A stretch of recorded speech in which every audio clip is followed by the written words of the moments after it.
سلام و درود به پیان هموطنان عزیز. من یک شهروند جمهوری تاجیکستان و مسئول یوتیوب کانال صفا تیجی. از حکومت تاجیکستان طلب او را دارم که هر چیز زودتر عزت امانه از بازداشتگاه رها بکنند و همه او اتهاماتی که نسبت او اعلان کردن اونا را گرفته بکنند. اگر رفت حکومت یا اینکه مسئولینی که عزت امانه بازداشت کردن بگن که یک گروه از شهروندان تاجیکستان بر علیه این عریضه نوشتن که از اونا قرضدار است یا که اونا را فریب داده است، اگر اثبات خودش این سخنها بیاوه، اگر این سخنها واقعیت داشته باشه، ما شهروندان تاجیکستان، ما مهاجرین آماده ایم که تمام اون مبلغا را بر بگردانیم. دست به دست یکدیگر میتیم این مبلغا را همش بر میگردانیم. من راستی وقتی این ایده در سر ما آمد که اگر رفت عزت امانه به قلابی، یعنی به فریب کردن مردم و مبلغ اونا را به دستشون آوردن اتهام کرده باشند، یک همون نمود ویدیو بکنم. پیش از اینه که من ویدیو را شروع کنم، بعد در یوتیوب میدیدم که یک برادر دیگر هم پیشنهاد کرد، یعنی پیش از من پیشنهاد کرد که اگر عزت امان در واقع قرضدار باشه، شما مقدار قرض بگین، ما مهاجرا جمع میکنیم، قرض عزت امان میتیم تا برون همون نفرانی که شما نتونستین جای کارشون پیدا کنین، مجبور شدن که روسیه برون، از اونا برون دفاع بکنن. ما دست به خشونت نمیزنیم، ما کسی را به یگان کاری خشونت دعوت نمیکنیم. از شما یک درخواست و یک طلب عادی داریم، عزت امان رها بکنید و همه اون مبلغایی که هست نوشته بکنید، برای ما اعلام بکنید یا به طریق ادوکتی عزت امان معلوم بکنید و بگید که همین گناهی یا همین جرمی هست که ما بر علیه همین نوشته کردیم. اگر همین مبلغا سپاریده بشوند، عزت امان چی رهایی می‌یابد از بازداشتگاه. ما دست به کار بشیم. در غیر صورت با انجام دادن این کار غضب مردم بالا میکنیم و عاقبت اینم به ناخوشی ها میرسانه. اگر ملت، اگر قوم، اگر قبیله، اگر گروه به غضب بیایه، آتش غضب اونا را خاموش کردن خیلی مشکل است. برای همه از ما دعوت میکنیم هر چه زودتر عزت امانه از بازداشتگاه رها بکنیم. شاید بعضی ها فکر بکنن که یک ویدیو ابرشین کردن ما به عزت امان چی کمک میکنه، یا که شخصا بگن که همین نفری که ویدیو میکنه چی فایده میگیره. ما فایده میگیریم نمیگیریم ایره خدا خودش میدونه، اما من یک چیز گفتم میتونم که در نزد وجدانم، در نزد انسانیت خودم کار را انجام دادم. از دست من همین چیز می اومد، من همین کار را انجام دادم. فرد در روز قیامت اگر خداوند از من پرسید که عزت امان بازداشت چی، تو چی کار را انجام دادی، من حداقل میتونم که از دست من بگم که از دست من فقط یک نوار کردم بود. من نوار کردم، به گوش مسئولین رساندم که هر چه زودتر ایره رها بکنین. غیر از این دیگه کار دیگه کردن نمیتونستم. وقتی که فرعون میخواست حضرت ابراهیم در آتش باندازه، برای نمرود امر کرد که یک آتشی بزرگ بکن. میگن آتش همه بزرگی بود، همه کلانی بود که به بالای آتش پرنده ها پرواز کردن نمیتونستن، میسوختن. و حضرت ابراهیم هم خواستن وقتی در درون آتش باندازن، چیکار کرد؟ نزدیک شدن نتونستن، چون که آتش خیلی شعله‌اش بسیار بزرگ بود. بعدا به منجانیق انداختن، همونی که حضرت ابراهیم داختن و به یک اسلحه های همون وقته پرتافتنش به داخل آتش.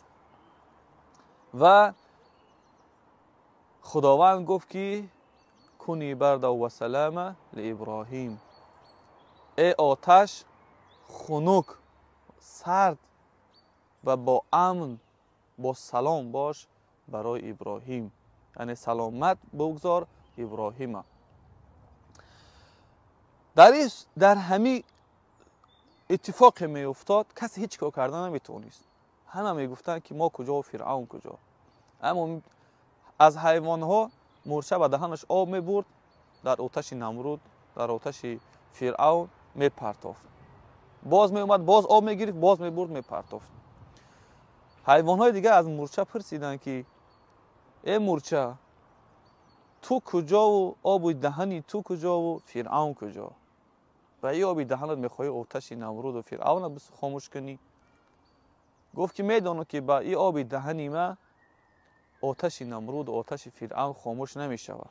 اما من یک چیز گفتم میتونم. وقتی که خداوند مرا در روز قیامت پرسید که وقتی بنده مرا آتش میزد من چی کار انجام دادی، من گفتم میتونم که با دهنم آب گرفتم، بردم به سوی آتش او پرتافتم. برای همین این مسئولیت ما بود، ما انجام دادیم و طلب او را میکنیم که خداوند هر چه زودتر عزت امانه از زندان یا از همون بازداشتگاه رها بکنه. و برادران، هر یک شما طلب میکنیم که در دایره ادب و اخلاق، در دایره قانون، در دایره چی میگن یک فرهنگ بالای انسانیت همین ویدیوهاتون آماده کنین تا مسئولین به خلاصه برسن که در واقع عزت امان خدمتگار مهاجرا است و او را رها بکنن.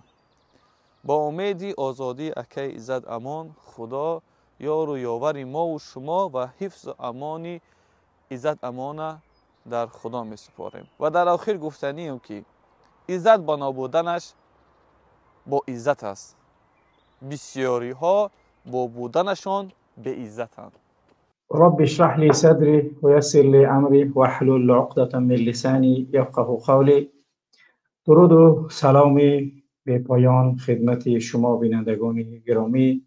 در این روزی یکشنبه، روز استراحت، تصمیم گرفتیم در شبکه افق تیوی، یکی از شبکه‌های مردمی و معروف کشور، یک پخش مستقیم دایر نماییم تا اینکه بتوانیم تمام آن مسائلی که مربوط به قضیه عزت امان و دزدیده شدن این حامی مهاجران و مردم تاجیک را به حالتهای آورده رسانید که واقعا مردم منسجم و متحد و یک دست بر علیه این رژیمی که سالها بود ما از جنایت ها، از غارت ها، از دزدی ها، از همه آن اعمالی که یک حکومتدار نباید بر مردم خود، بر ملت خود، بر شهروندان خود چنین جبر و ستم و جفا را انجام دهد انجام میداد، ولی ما هم اینها را با مردم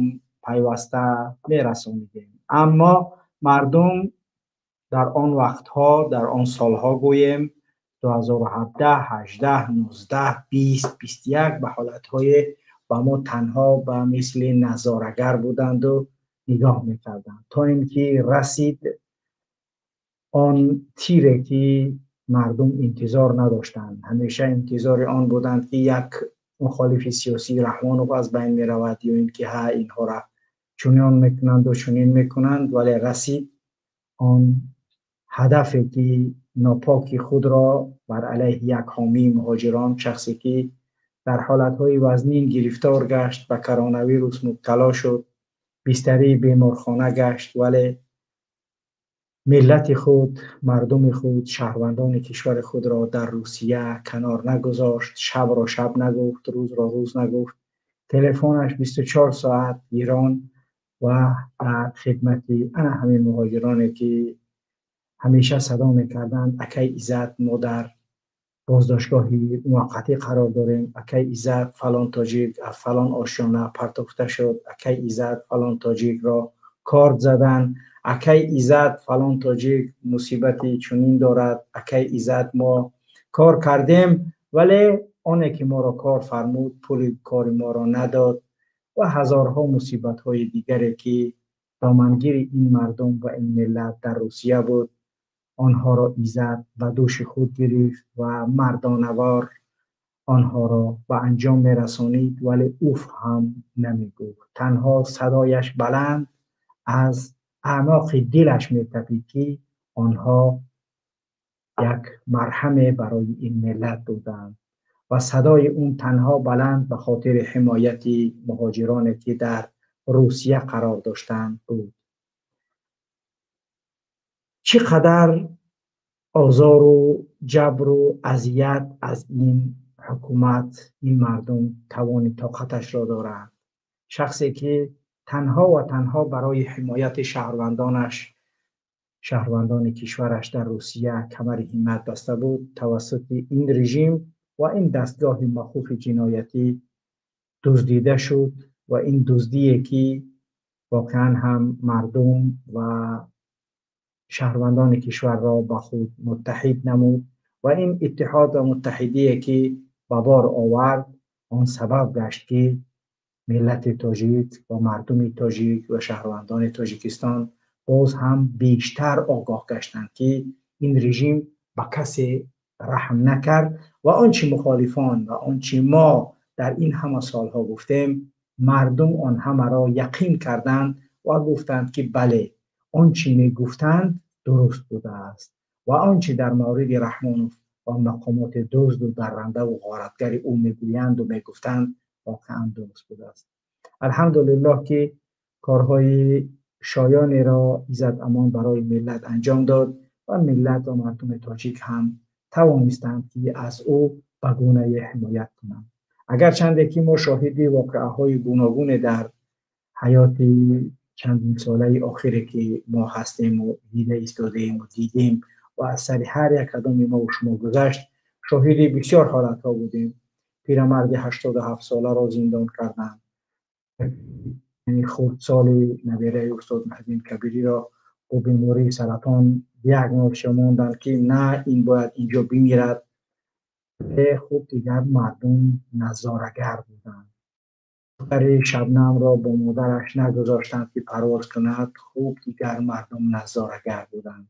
پدر استاد مهدی کبیری را نگذاشتند که از تاجیکستان پرواز کند برای طبابت، مردم آرامانه نگاه میکردند و تماشا میکردند. صدها فیلم‌های تهمتنامه بر علیه تمام مبارزان راه حق، تمام دستگاه مخوفی SS یتیموف و مقامات پس پردگی یا اینکه مقامات رسمی کشور انجام میدادند، مردم باز هم خاموش بود. تاجیک استرداد میشد از روسیه، باز هم ملت خاموش بود. تاجیک در روسیه کشته میشد، باز هم تاجیک خاموش بود. تاجیک بدون گناه دپورت میشد، باز هم تاجیک خاموش بود. تمام مردم منطقه به روسیه هواپیماش گشاده است، ولی از تاجیکستان نه، باز هم تاجیک خاموش بود. در داخل کشور وضعیت نابسامان اقتصادی دامنگیری این مردم و این ملت و این شهروندان کشور است، باز هم مردم خاموش. بلیط هواپیما از همسایه کشورها $200 $150، از اون بیشتر و کمتر، ولی از تاجیکستان $1000، باز هم مردم خاموش بود. راه مرکز با شمال کشور پولکی، ولی باز هم مردم خاموش. بناهای تاریخی کشور و بناهای تاریخی که نمادی از قدامت همین دولتی از سال 1924 و 29 آغاز شده را تخریب کردند، باز هم مردم خاموش. هر کاری که رژیم تا امروز انجام داد و گونه مردم تکان خورد، همه با هم با یک صدا ندادند که آزادی و عزت امان و یک جا متحد نشدند.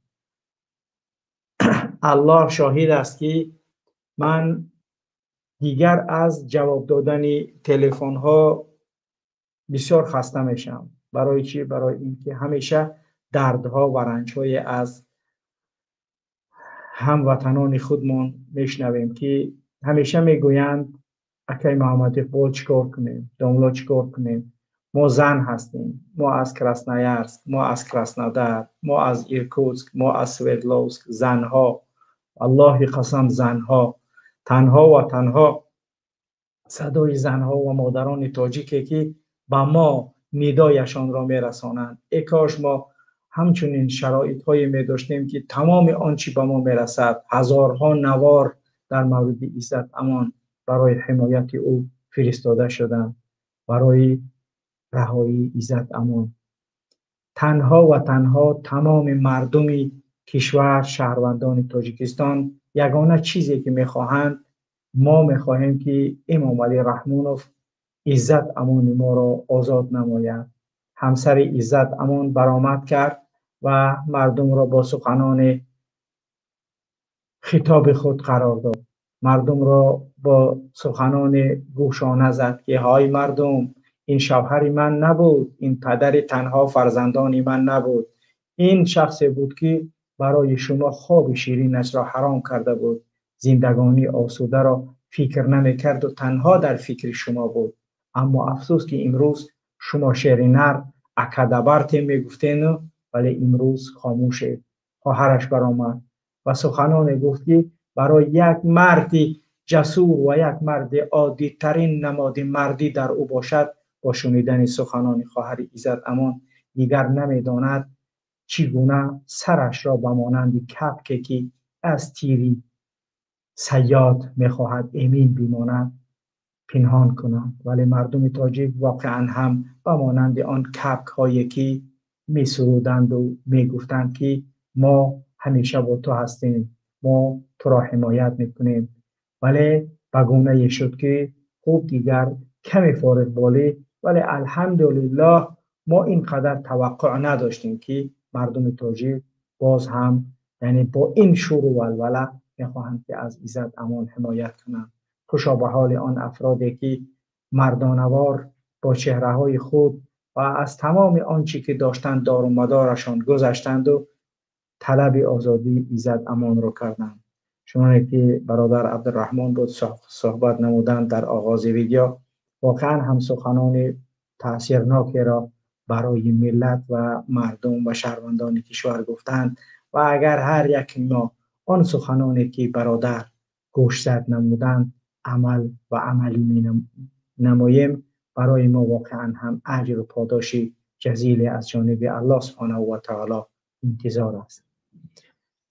تمام همه آنچه که این ملت و مردم اذیت کشیده تاجیکستان شخصانی برومند این ملت داشت، رحمانوف آنها را بدرقه کرد و با توسط فشار آوردن به خویشاوندانشان آنها را وادار به خاموش بودن نمود.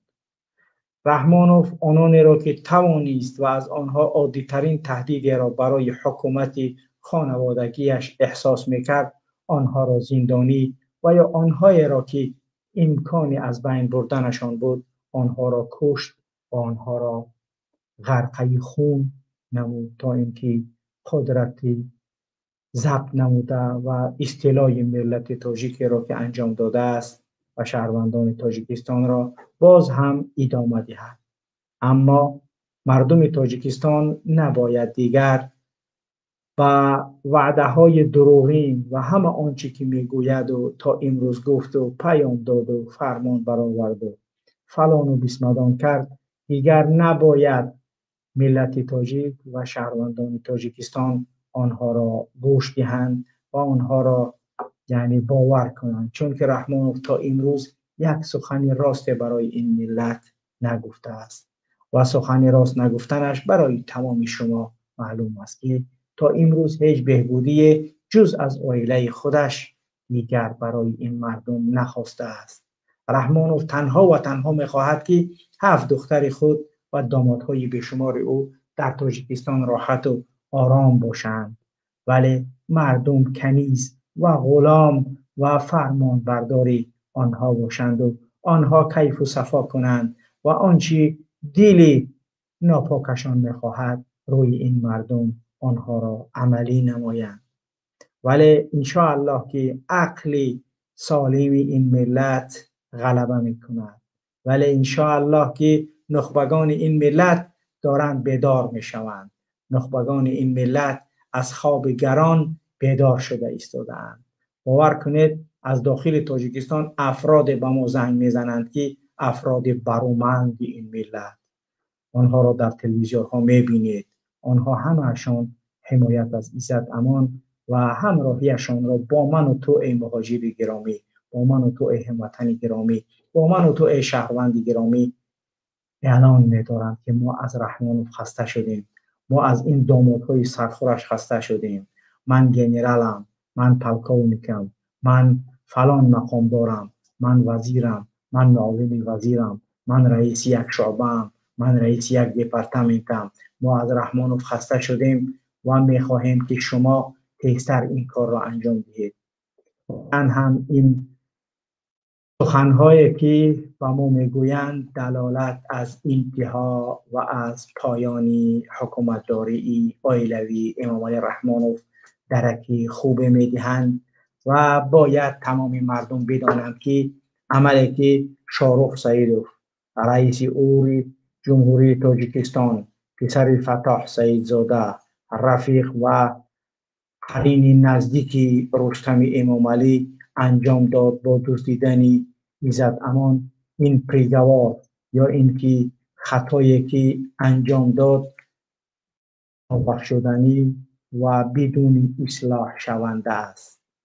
عزت امان با هر شکلی که دیگر این رژیم انجام دهد بر ضرر خود رژیم انجام می‌یابد، مگر اینکه مردانوار شکست خودش را اعتراف کند و بگوید که بله، چنانه که برای شهباز رجبزاده رحمانوف گفته بود، بچه جوان یگانه مطرح می‌بردم 15 سال زندانت می‌کردم، ولی افسوس که تو بچه جوانی و کم کم پیش دختر ما می‌ری، برای همین خیلی چیز نمی‌گم تو.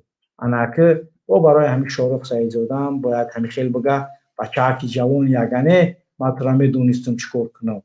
هم مرد باش هم میکنه نمیکنه که دیگه اوش کاری خودش، ولی مهم که بگونه این عمل کردی شاروخ را یعنی نباید تعریف و توصیف و بگوید که اینجا جنایت صادر شده است، یا اینکه همان کاری که انجام دادند یعنی میتونند که با هواپیما شینانند و او را به روسیه فرستند و در روسیه عزت امان بگه که من در روسیه بودم.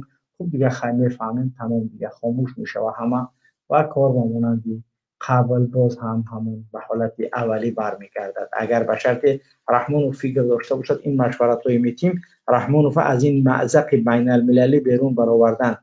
امروز با زبان فرانسوی که یک شنبه بود 4 تا مطلب خوندم، 4 مطلب با زبان فرانسوی در دولت فرانسه در روزنامه های معروفش در مورد عزت امان نشر شد. یعنی این دلالت از آن میکند که فرانسه یکی اصلا به تاجیکستان هیچ یگان یعنی معلوماتی از اون لازم هم ندارند، برای که برای اینها کاملا معلوم از دولت تاجیکستان چی است و کی است و یعنی که خوب دیگر برای همه معلوم است. یگان منفعت هم از تاجیکستان ندارد و در فکری اون هم میبینیم که نیست، برای اینکه یک کشور نیست که برای فرانسه خیلی مهم باشد. ولی در اینجا میبینیم که وسایل اخبار عامش در مورد عزت امان نشر کردند. چند برادر دیگه از چند دولت‌های اروپایی هم برای ما یعنی که گفتند که چنین کار در کشورهای دیگر اروپایی هم در مورد یعنی عزت امان نوشتند با زبان‌های اروپایی که این دلالت از بین المللی شدن قضیه عزت امان که این فراتر از آنچه که با شرافدین گدایف انجام دادند، در حالی که شرافدین گدایف پناهنده اروپا بود و عزت امان شهروندی به قدر و به ماهیت روسیه را داشت که این خودش دلالت از همان مأزق و از همان یعنی جایی که دیگر خارج شدنش برای حکومت و رژیم رحمانوف واقعا هم چی است، یعنی خیلی مشکل است. و اشتباهی که در نام برنامه گذاشتیم که دزدیده شوی شدن عزت امان آخران اشتباه رژیم، یعنی آخران اشتباه بین المللیش باید باشه.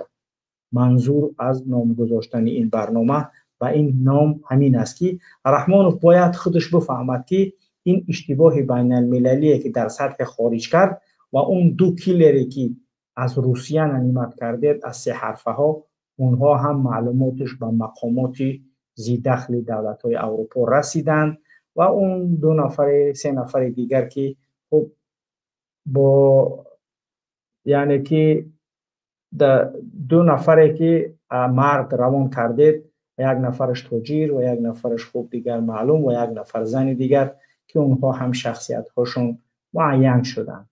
پس دیگر این اشتباهات را که شاروخ انجام داد باید رستم آزاده علل اقل کم کم با فیلم تو عرق نمیخری یا پیان نمیشه، یگون داروی دیوانه شونده نمیخری با فکرم عقل دسر تای هوش دسر تای یک اچاتشان بگی که اون کارهایی که اینها کرده سن و پل میتین میلیون ها برای کشتنی یعنی دیگر اندیشان و برای کشتنی ما فرستاده اید اونها را، پس بدونید که دیگر اشتباه نکند. همین اشتباه اخیرانش باشد که شرمندگی اوتتا قطعی شرمندگی اولادتان برآورد شد و باز آزاده، من دیگه خطابم به آزاده است برای اینکه کم ترک هوشیارترشون همون است. دیگراش ده گفتی همون روسا که اصلا یگان فرق نداره که چی در میشود، نه اینکه شادهای بانک های خارجیش هست، خانه هاش هست، همش توریه یگان گپشی پرا میره و اینها در تاجیکستان ترانزیتن، ولی لااقل دلی تو با یعنی که همون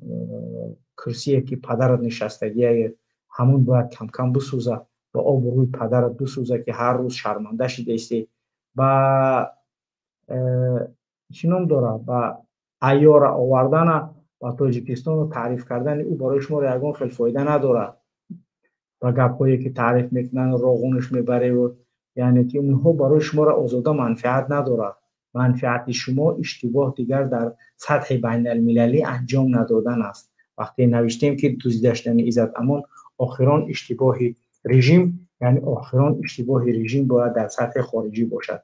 اشتباه های دیگر شما دیگر تماما اینها جمع میشوند و اشتباهاتون خیلی زیاد میشود.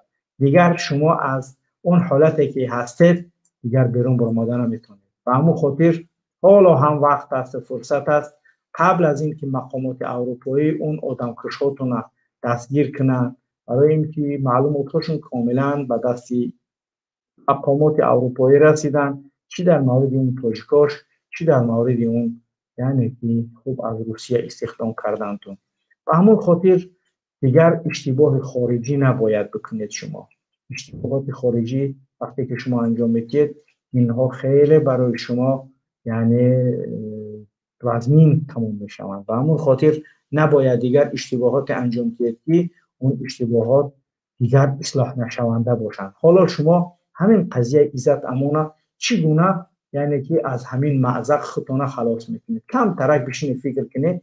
من یگان 50 نمود خیلی فکرش کردم، اگر ایتا کنن ایتا میشه، ولی یگان نمودش یعنی که به منفعت شما نبود. هر کاری که کنید عزت امان به شهادت رسانده شود، عزت امان اگر زندان کرده شود، عزت امان اگر سر داده شود، عزت امان اگر اسیر بگیرید اون تهدید کنید تا اینکه بعضی دیمو صحبت کنید و به منفعت رحمان، اگر عزت امان پست و مقام هر کاری که کنید این اشتباهی که انجام دادید به منفعت رژیم نخواهد بود. برای همین قبل از اینکه شما یک کار میکنید با دوام گردنتون فکر نکنید، اول فکر کنید، نقشه بکشید که خوب عزت امان آوردیم مهاجرا خستند، بعد چی گپ میشه؟ بعد عزت امان میخپه میگیم که خوب تو ببرو با طرفدار رحمانوف گپ بزن. همون مردم هستند و هیچ یگان گپ نمیشه. ولی آنچه که عزت امان فعلا در تاجیکستان قرار دارد، هر چیزی که میگه برای این ملت ارزش ندارد. باید عزت امان آزاد کرده شود، چون در تاجیکستان اون زندگانی آرام و آسوده کردن نمیتواند. حتما باید چی به خارج و دولت سوم ارسال کرده شود تا اینکه در اونجا آزادیش احساس کنند. و همون خاطر یعنی که اشتباهتون آزاده باید که احساس کرده باشید. خب ممکن جمالدین ایتر خفا یا زیقای برای کار کردگیت که خودت خوب دیگه پدرت است و هم کم اهمیت بده که این جوره رستم شاهرخ تماما کارا را جزیر کردگیه در سطح بین المللی آب روی اویله شما با مانندی آب لبی جوی شد. یعنی هیچ ارزش و ماهیت دیگر برای سطح بین المللی از اویله امام رحمانوف و مقامات تاجیک هیچ دیگر ارزش نماند. برای چی؟ برای اینکه کارهای شما با مانند عصابه و مانند مافیا و مانند یک گروه دزدانی که در رأس حکومت قرار دارند و دولت در اختیارشان است و هر کاری غیر قانونی که انجام میدهند تا اینکه چیکار کنند، یعنی آنچه که مقصود اونهاست اونها یعنی عملی شود. ولی انشاءالله که این دیگر بیشتر ادامه پیدا نمی کند و ادامه پیدا نکردنش هم در آن است که نتایجش برای شما یعنی معروف است که چگونه نتیجه بد و وخیم دارد. خوب بینندگان گرامی، البته دیگر بیشتر صحبت نمیخوایم بکنیم، چون اینکه برنامه های دیگری یعنی که هستند که در آنها باید اشتراک کنیم و مردم هم باشند در اونجا. با همون خاطر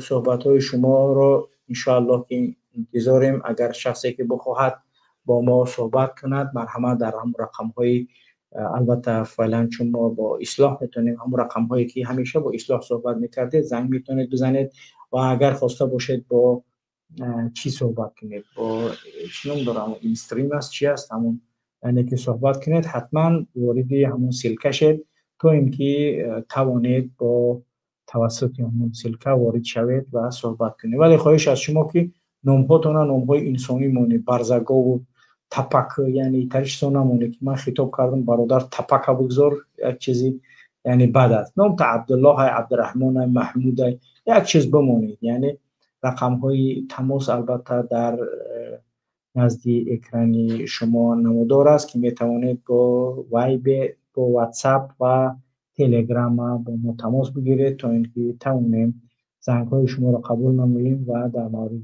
عزت امان و آن چیزی که هست صحبت نماییم. البته در مورد یعنی یک خطاب از کارمندانی افق تیوی یعنی که هست، همین انشاءالله که میخوانیم. با سبب وضعیت نابسامان کشور عزیزمان 9 ماه قبل ما یک گروه جوانان تصمیم گرفتیم شبکه یوتیوبی افق تیوی را راه اندازی و به قدر توانمان برای پیدا نمودن مشکلی های کشور، نشان دادن این مشکلی ها و مردم و همچنین راه حل های از بین بردن مشکلی ها را از زبان بزرگ مردانی کشورمون گلچین کرده در خدمت مردم عزیزی تاجیکستان گذاشتیم. امیدواریم که کارهای انجام داده ما مورد قبول بینندگان عزیز کشورمان شده باشد. تصمیم بعدی ما از این روز یعنی از تاریخ 4 اپریل 2021 پخش مستقیم در شبکه مردمی افق تیوی راه اندازی نموده. می‌خواهیم نمایندگان واقعی مردم را به مهمانی دعوت نماییم تا در برنامه‌های ما اشتراک و با مردم در پخش مستقیم صحبت نموده برنامه‌ها و راه حل‌هایشان را با مردم مطرح نمایند. امیدواریم مردم عزیزمان ما را در این برنامه‌ها همراهی و اشتراکی فعالانه کرده در از بین بردن مشکل‌های فراوان کشور سهم خودشان را می‌گذارند. خداوند یار و مددگار شما ما و مردم عزیزمان باشد. شبکه مردمی افق تیوی تاریخ 4 اپریل 2021. خوب بینندگان گرامی، این هم خواهشی دستاندرکاران شبکه افق تیوی است که از همه آنانی که میخواهند در پخش‌های مستقیمی یعنی که این صحبت داشته باشند، خب برای شما منبر خوبی است، میتوانید که صحبت کنید و انشاءالله ما هم تصمیم گرفتیم که در هر شبکه های مخالفین صحبت های عمومی داشته باشیم و میتوانیم که در آنها انشاءالله اشتراک کنیم. تصمیم داریم روزهای نزدیک در جامعه اشتراک کنیم، پس از اون همین خیلی در دیگر شبکه های یعنی که یوتیوبی مخالفین انشاءالله که اشتراک میکنیم و هر شبکه های دیگری که باشد و خواسته باشند انشاءالله پخش مستقیم خودمان را از اون شبکه ها هم انجام میدیم. بینندگان گرامی، لایک های خودتون گذارید تا اینکه سبب بالا رفتن دیدنی برنامه ها گردد. برای نشر برنامه ها کمک کنید، لایک های خودتون گذارید در پدیلیت و انتشار یعنی این برنامه همیشه فعال باشه تا اینکه توانیم کاری را انجام دهیم. و خودتان شاهد هستید که چندین برادرها داخل شدند و گفتند ما قبلا شما را تماشا نمی‌کردیم ولی یکی از پیشمان همین ویدیو برآمد و داخل شدیم و دیگر نمیتوانیم از دیگر دیدن دیگر ویدیوهاتون خودمون دور کنیم و همیشه پیوسته داریم تماشا میکنیم که چقدر مصیبت ها و مشکلات دامنگیری مردمی ما گشته است. دیروز یک نفر از دشمن سخت‌ترین دشمنان یعنی مخالفین که دور خودش را هم خیلی معرفی کرد و اکثر مردم هم میشناسید اون شخصه، ولی خوب دیگر نامش نمیگیرم. دیروز رسما اعلام کرد که یعنی که رسما با ما مثلا زنگ زد و گفت من تا چند روز قبل مخالف سرسخت بودم، ولی از امروز فهمیدم که راهی که داشتم حمایت از رحمان و رژیم اون خطا است و دیگر نمیخواهم در خطا باقی بمانم و من یعنی که با شما هستم و منتظر هر یعنی که کاری که میخواهید انجام دهیم و انجام میدیم. گفتیم خب با دعا باشید، یگانه کاری که ما از شما میخواهیم دعا کردن است و در این راه استوار و متین اراده بودن است که این خودش سبب پیروزی این ملت است. و اگر شما لایک هاتون بیشتر گذارید، یعنی که پادپیساتسا کردن و نشر کردن برنامه ها، این سببی یعنی خیلی خوبی های زیادی است. برای چی؟ برای اینکه و این یهدی الله بک رجلا واحدا خیر لک من حمر النعم. الله اگر به توسط تو یک انسان هدایت کند، این از شتر سرخموی بهتر است و شتر سرخموی یکی از بهترین وسایل بود که در آن عصر وجود داشت. حاضر میتونید بهترین و در آن ارزشترین ماشین دنیا، هر ماشینی که باشد همون فکر کنید و گویا برای شما از اون بهتر است. پس از شما چیزی نمی رود جز همون لایکا و کسی از اونها هم آگاهی ندارد و این خودش سببی یعنی بیداری بیشتر ملت و سببی از بین رفتن این رژیم آیلویه که در تاجیکستان ما و شما را ظلم و یعنی استبداد دارد، انشاءالله که به پایان میرسد. بله خوب بینندگان گرامی، اگر نفرانی باشند که صحبت کردن خواهند که میبینیم کسی باشد، ماشاءالله چندین برادر. بله برادر شرافدین گدایف 5 دقیقه و برادر شرافدین گدایف انشاءالله فرصت میتیم تا صحبتی داشته باشند با ما. بله درود سلام برادر محمد اقبال، درود و سلام به بینندگان شبکه افق تیوی. در حقیقتا آن چیزی که این شب و روز میگذرد روزهای تاریخی هستند و این یک بیداری ملت است و این بیداری را به تمام همه ملت مبارکباد میگویم و امیدوار هستم که این روندی برای آزادی ملت، برای خیزش های مردمی و برای از بین بردن حکومت خانوادگی کمک میکند. و در تاریخ تمام دیکتاتورها اگر ما نظر کنیم، آنها خیلی جنایت های زیاد صادر میکنند، خیلی ظلم های شدید صادر میکنند، ولی در آخر یک ظلمشان باعث سرنگون شدن آنها میگردد. و امیدوار هستم که این ظلمی که بالای ملت امروز انجام دادن و بالای برادر ما عزت امان، امیدوار هستم که این آخران ظلم آنها خواهد شد که با این ظلمشان سلطنت 30 ساله، ظلم های 30 ساله خودشان را به آخر میرسانند. و دیگر هم این که من خیلی در عملکرد حکومت تاجیکستان خیلی و خیلی حیران هستم. چرا؟ ببینید ترک ها وقتی که در همین کشور اروپایی آمدگی هستند، از جانب حکومتشان با یک طوری حمایت میگیرند.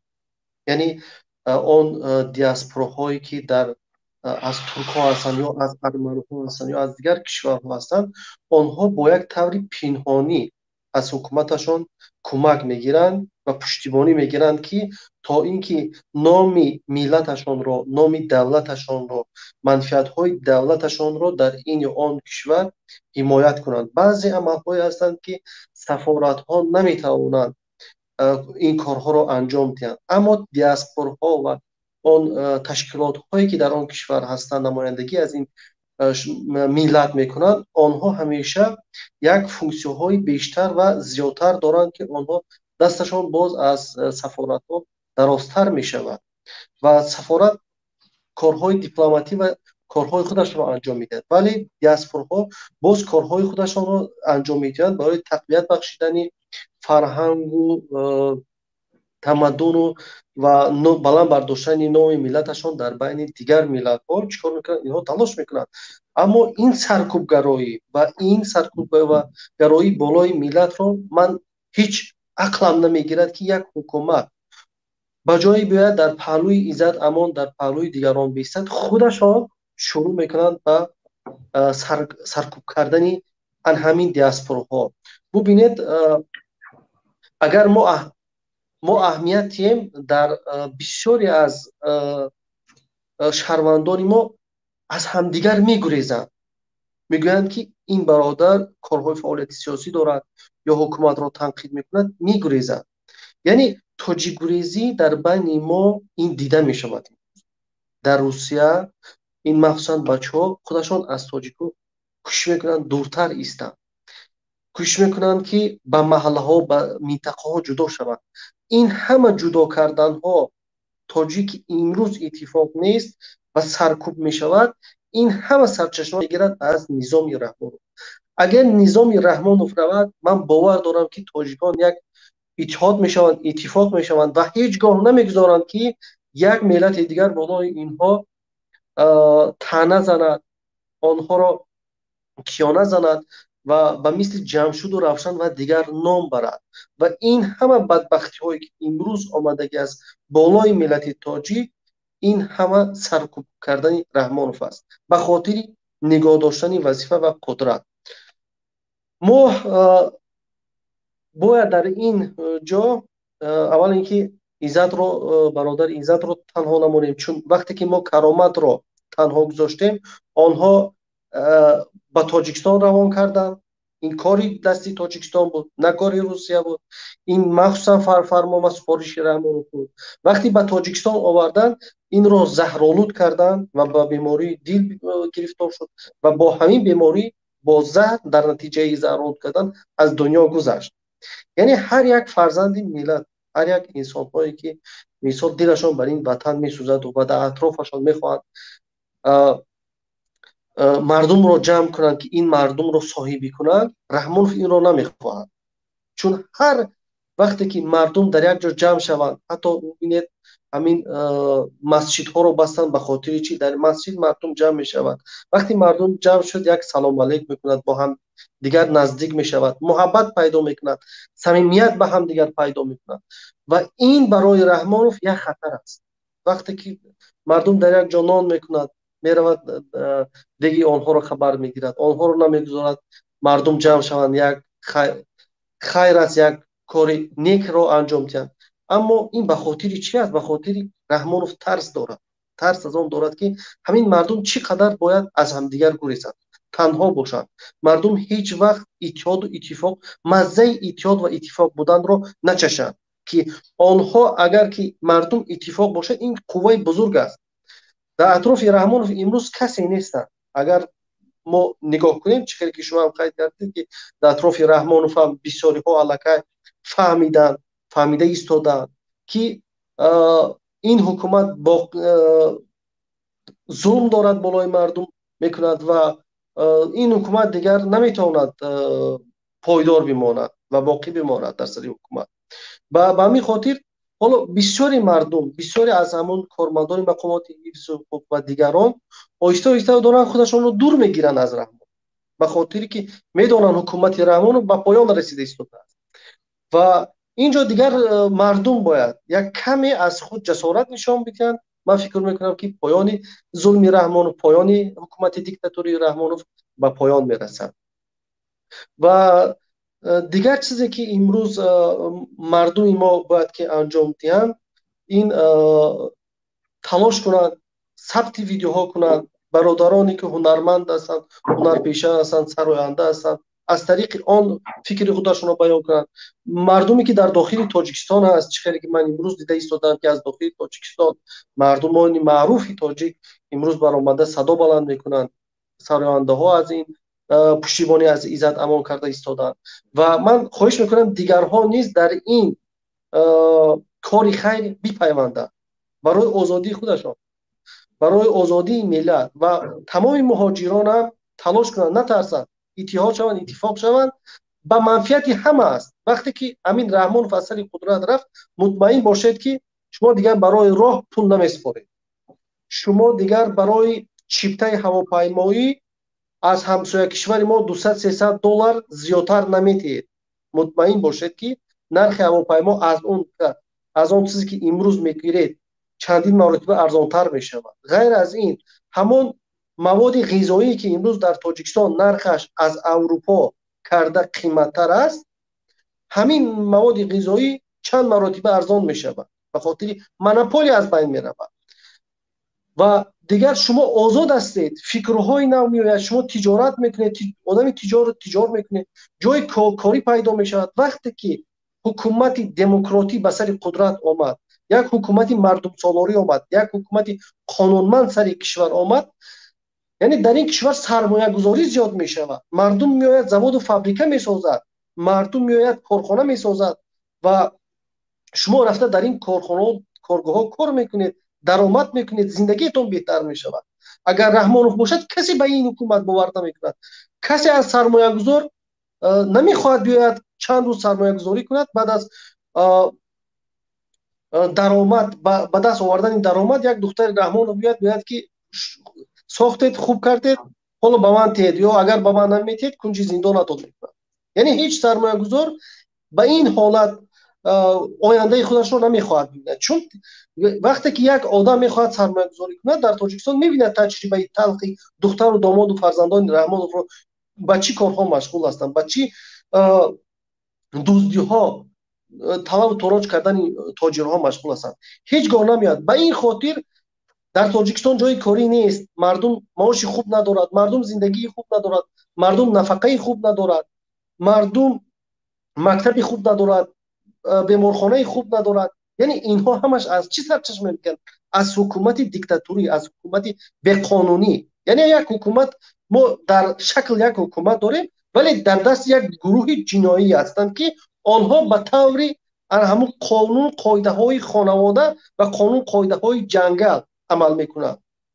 به این خاطر ما باید خودمون رو از این ظلم آزاد کنیم. این ظلم است. وقتی که شما برادر شرافدین، بله من با فکرهای شما کاملا راضی ام. برادر شرافدین شما رو میشنوید؟ بله میشنوم. برادر شرافدین شما ما رو میشنوید؟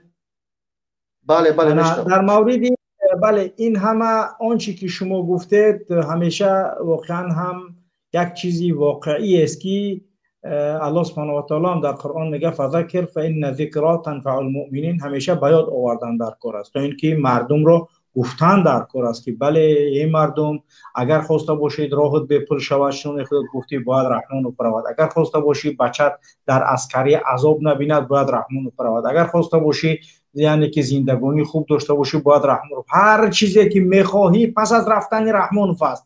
همین درست ولی فعلا با فکر شما همین دزدیده شدن عزت امان یگان نمود خیل به منفعت رژیم رحمانوف می شود یا نه؟ یک منفعتش اگر شما بدونید برای ما بگید، ممکن است که ما اشتباه کنیم. دزدیده شدن چیزی که شما قید کردید در صحبتتون، من با همون قید کردگی شما راضی هستم، چون منم خیلی فکر کردم که چی راهی برای رحمانوف آسان است که عزت رو از این مشکلاتی که خودش رو در مشکلات عزت روبرو کرده است رها شود. هیچ من ندیدم.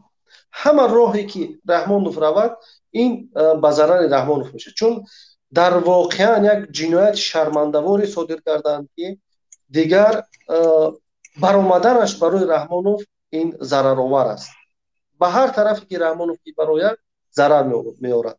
و من فکر می‌کنم، من به این نظر هستم که اگر رحمانوف عزت امان ببرد بگد که زیدی مخالفا صحبت کن، به ضررش تمام میشه. منم زید شما برآمد کردم، به ضررش تمام شد در آخر. منم مثل عزت امان اگر برایت بیاد که شما فلان میمدید یا پس هیچ قانون ندارد، هیچ ارزش ندارد. بله سلامت باشید. خب من در جای عزت بودم، من در جای عزت بودم الکی میدونم اینا. شما هم که دیدید ما تجربه اینو گذراندیم. دیگر گپی عزت در اونجا یک بنده خدا، یک انسانی در زلاشنی در وای است، در زیر ارچه آقای شرافدین. بله در زیر ارچه. چه که شما بله در زیر ارچه. خب شما قرار داشتید زیر ارچه، خیلی ارچه سرناک است. ارچه سرناک است. بله خب امیدوارم که ملت تاجیک دیگر میفهمند این آخران جنایت این رژیم باشد.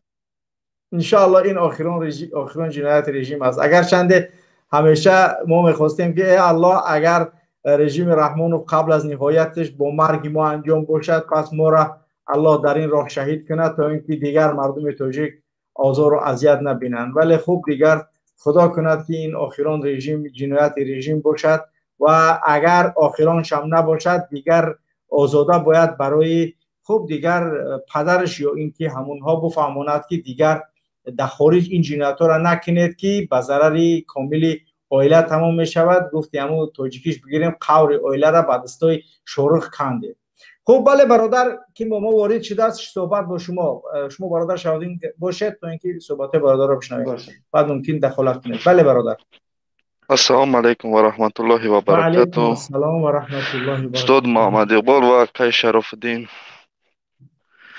برادر دین ما به نزد پاسولست تاجیکستان رفتیم. در همونجا ایستادیم قطعی برادرها. بعد همونجا یک دو کس گذشت خودشان آمدن ما را فروختن. گفتن که برین همی را کو بگین چیتون میگه برای چی آمدن همیشه. بعد ملیسا آمدن ما گفتن که چی میکنین همینجا. گفتیم که ما خواهیم خیلی دفاع میمای برادر مونی زد. ما گفت این روز کاری نیست برین روز دوشنبه بیاین. بعد ما همونجا ایستادیم با دیم باره رویشون کردن ملیسا ما را اینجا سر کردن. گفت برین که از با شعبه پلیس میبریم یک شبانه روز میستین دپورتون میکنیم اشتراف. بعد ما از این حکومت رحمانوف خیلی خسته شدیم بیزار شدیم. تا که ما خیلی ظلم میبینیم در سر مردم. تا که در سر این حکومت میبینیم خیلی ظلم نمیتونه برای حکومت استعفا بده. بله واقعا باید استعفا بده.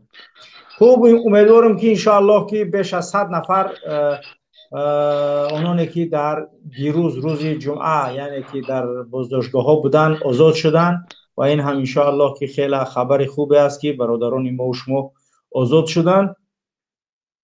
این خودش دلالت از آن میکند که دیگر بعضی یعنی که برای من دیروز یک نوادکه امنیتی رسید از پروکراتور گنرالی البته رسید. پروکراتور گنرالی هر روز جمعه برای بازداشتی شهروندا از نماز جمعه از اونجا خونهشون رفتن اونها را برای بازداشت کردن سانکسیا را میداده است. یعنی دیگر این جمعه پس از بازداشت عزت امان سبب گشت که چند شهروند دیگه باید بازداشت بشد و اکسترادیسیه میشد. یعنی یا دزدیده یا اکسترادیسیه همون کار صورت نگرفت چون که دیگر بس گفتن دیگر اکسترادیسیه بس دیگر این چیزها بس. یعنی این دولت از اون میکند که الحمدلله آخران یعنی که اشتباه رژیم بود در خارج آن مبلغ های جدا کرده. به خدا قسم اگر هم پولا را برای آزاده هم 5 میلیون جدا کرده بازی ما همون 5 میلیون برای اگر به هم مردم کم بغل ابتی هم مردم کم بغل خود چوزی دیمو میشوند. التماس اندیمون هم مردم فایده کنش کمی سیر داشته باشند. ما مهم نیست برای ما که یگان کس ما را طرفداری کنه. مهم سخن حق و قول حق ما میگیم و اون طرفش دستی الله هست. همون 5 میلیونی که بعضی دیما جدا کرده تو گروه بسیار با نهضت جنگ بدوزه تو اینکه یگان پرابلم کنه پرووکاسیا در آسیا بدوزه یعنی که بزرگ تشکیل کنه معلومات بگیری از اونو همین پلور در اختیار یعنی که کی موندگی در اختیار شورف موندگی همونو را بار که اگر بگیره برای این مردم بتی آزاده یگان خونه تا بفروش یگان چسکا تا بفروش یا گروزید که یگان وزیر دیگه سفیر دیگه بگیره همونو را برای مردم بتی همونو را برای هم مردمی که واقعا میپرن هواپیما قطعی یگان رهش پیدا که تو آسانی براشون ای طرف یگان کار بک آزاده این چیزا گفته سیم این کارهایی که انجام داده است به ضرر شما و منفعت خودتون کار کنه یگان کار تو اینکه دمی دست خودت اگر بتی خیرمایی تر به که بعد از تو دیهن خیرواری زد این ملت یک خدمت بکنه. سلامت باشه برادر. خوب باز بینندگان دیگر اگر باشند در اینجا با ما واردشون کنید تو صحبت کنید. برادر عبدالله برادر دوشنبه. سلام علیکم. و علیکم السلام و رحمت الله. بله سوزن خوبه نکه محمد اقبال و کای شرفی دی.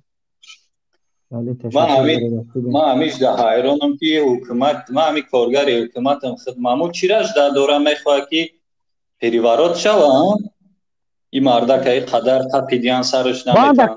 چرا دا پوچکال بلاد چندم باند برادرو وقتی که میزنی چطورتون چکنی بله صحبت کنید. من همیشه ترسیدانیم که ایرو چی را انتظارن یا این اوجه مردم خستگیه کم تری دیگه جدا دارن که ابورا خیزن هم تاجیکستان بیان دف شوان با فیلم که همون آدمایی که همین رژیم و مانند اس یتیمی دیده است که جوش تنگ کرده است دیده است که یعنی وضعیت چه وضعیت کرده است بعضی کارهای را انجام داده است. البته در اینجا ما چند سناریوی دیگر هم میتونیم دیده که یعنی که امکان دارد که اینها کار کرده هستند که رژیم یعنی که رحمانوف تیزتر از بین برود و این کارها البته که تیزتر از بین رفتن رژیم رحمانوف سبب می شود. بله خی ایو یا بورا علاوه در گیروندن با جای باید گیرانو برادر سرتیان نغمه کدیسیان جدا دارن که موجیرای روز میتینگ در مسکو کردن پگه در تاجیکستان کننده یا عقلشون نمیگیره بیننده که تو هم قچیزه. بله واقعا درست است. من همینجا یک مسئله دیگر باید که با گوش مقامات برسونم خصوصا با شارخ جان. شارخ ما باور نداریم دیگه هیچی ایزد امونا ببرور مورا هر گپ بگه مهم ببرور بی نمیشه پیش یا که سرویس فیده کرده است جای زدگی تونه یا بعضی قولایی که ایزد امون کشته شده است ما نفهمیده ایسیم. یعنی ما دیگه باور نمیکنیم اگر تا اینکه ایزد امونا دتای همو ارچو نبینیم اقلا دتای همو ارچو بارش ببره بگه پیشوی میلاد امام رحمانی ما اسماعیل سومونی ما امام رحمان اسمون ستاره وردگی بر مورا بسیار چکمی کلان داره بسیار گوشوی کلان لپا داره قشاش و از میخش رو یکون گپ بزنه ببرور ایزد امانا تا اینکه در زیر همو ارچه یکون گپ بزنه اون پیش ارچه تای ارچه بارش یکون گپ بزنه او را دیگر رنگی دیگر رو دیگری نمیگیش که چند بار یعنی که صحبت کنه. برادر شرافدین همینجا شما فعلا با ما هستید وقتی که شما را زیر ارچه بردن یعنی که چند بار در صحبت هاتون یعنی که خیلی دیگ تواتون میکردن در زیر ارچه همینه یعنی که برای بیننده اگر بگه بسیار یعنی که خوب میشود چون که مردم خوب میخوان بفهمن ببینید در زیر ارچه نهادهای امنیتی و نهادهای هم امنیت و نهادهای پلیس تخمینا یک شاید 30-40 نفر بودن و همراهشون 3 گنرال دیگه بود و خود گنرال ها نوشتجات ها را در میخپیدن من میخوندم از گنرال ها خب که چی بنوشتن مثلا که چی بگو پیشوای ملت اساسار صلح و وحدت نمیگفتم که یک کمی یادآوری از رستم امامعلی بکن که بگو که و در شهر آبادی شده است خیلی آباد است من چشمم بسته با اون تای ارچه را بردم با میگن که بگو که در شهر هم آبادی شده چشمای بسته میبرند تو میگن که ما دیده سیم هم را تو بگو چشمای بسته من میگم من دیدم خیلی آباد بودم میگم یک با دوم اینا واقعا هم حیوانن اینا واقعا هم حیوانن زیر ارچه بسیار ارچه سهرناک کیده اخی یعنی اونجا همه چیز برایتون میگن شما چی باید بگید و باید که تعریف کنید ولی با من چند مرتبه گفتم پیشوا گو همون جای پیشواش من نمیگفتم بله تو بهترین خب بله با کی است که صحبت میخواد بکنند ما بله قضیتی ایزد امان قضیتی پالیتیکی نیست بچی با یا ایرای پالیتیکی یا هم خکادستیان که پالیتیکی شون 2 میلیون مهاجر اینجا هست همش بعد مخالف میشه در اخیر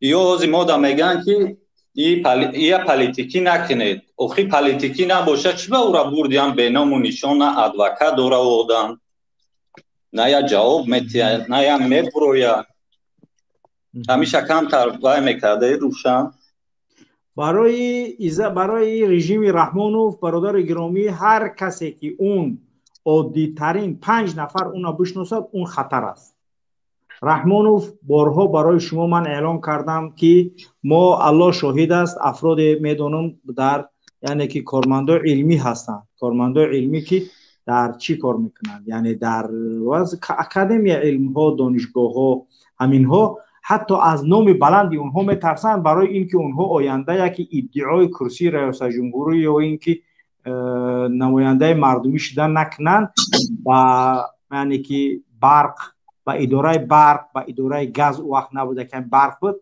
برق میگن که برای همون حساب کنه که برقیش حساب کنه و یک کار کنه یگان چیزی دزدیش یگان چیزش پیدا کنه ببرش طرفش کنه و کارش با سود ببره، کوشش کنه یا سودی می بگیره. وقتی سودی میگرفت اصلا اونش میتین برای اون میگن بسپارن مبلغ ها که یعنی که سودی می دوغی سودی باید داشته باشه تا اینکه آینده دعوا یگان چیز کردن نتونه.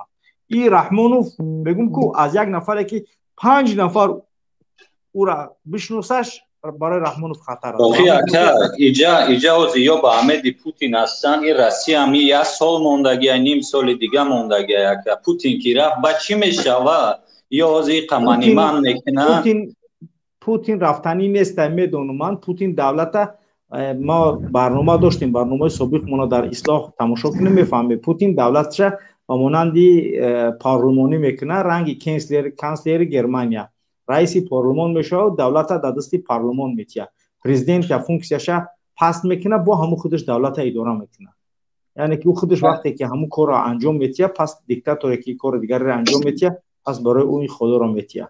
سلامت باشی برادر بهادر کو صحبت کو بهادر جورای مبرومات. بله بهادر شرافالدین اکا جان بله. هزار آمد به پدر مادرتون که همین قضیه اکا عزت همونه به طرف نمیموننده اکا جان هزار آمد اینا سلامت باشی اینا توش تو هم یک کس نیم کسب بودن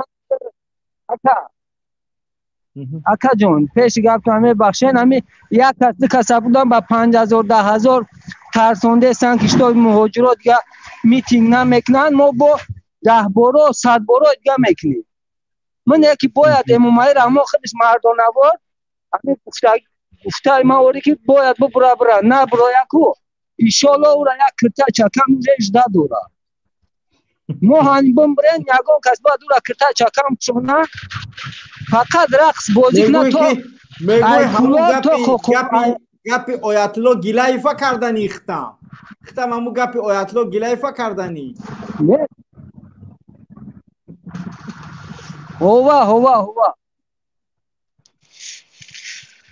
سلامت باشی برادر عزیز. این آدم میخوا اتا جان این آدم میخوا در کاری توجیکو این قزم زول یگان برمان نداده کانسلی ما که بگه که توجیکوی ما را بعد در درین عدل جا کنه که مرد به همتری کانسل این کانسل نیست یا یک خیلی نوم یا کانسل گفته نمیشه دشمن ملت قضیه کانسل. من دیروز بچه ها از مسکو برای من نوشتن که همون ایباد انور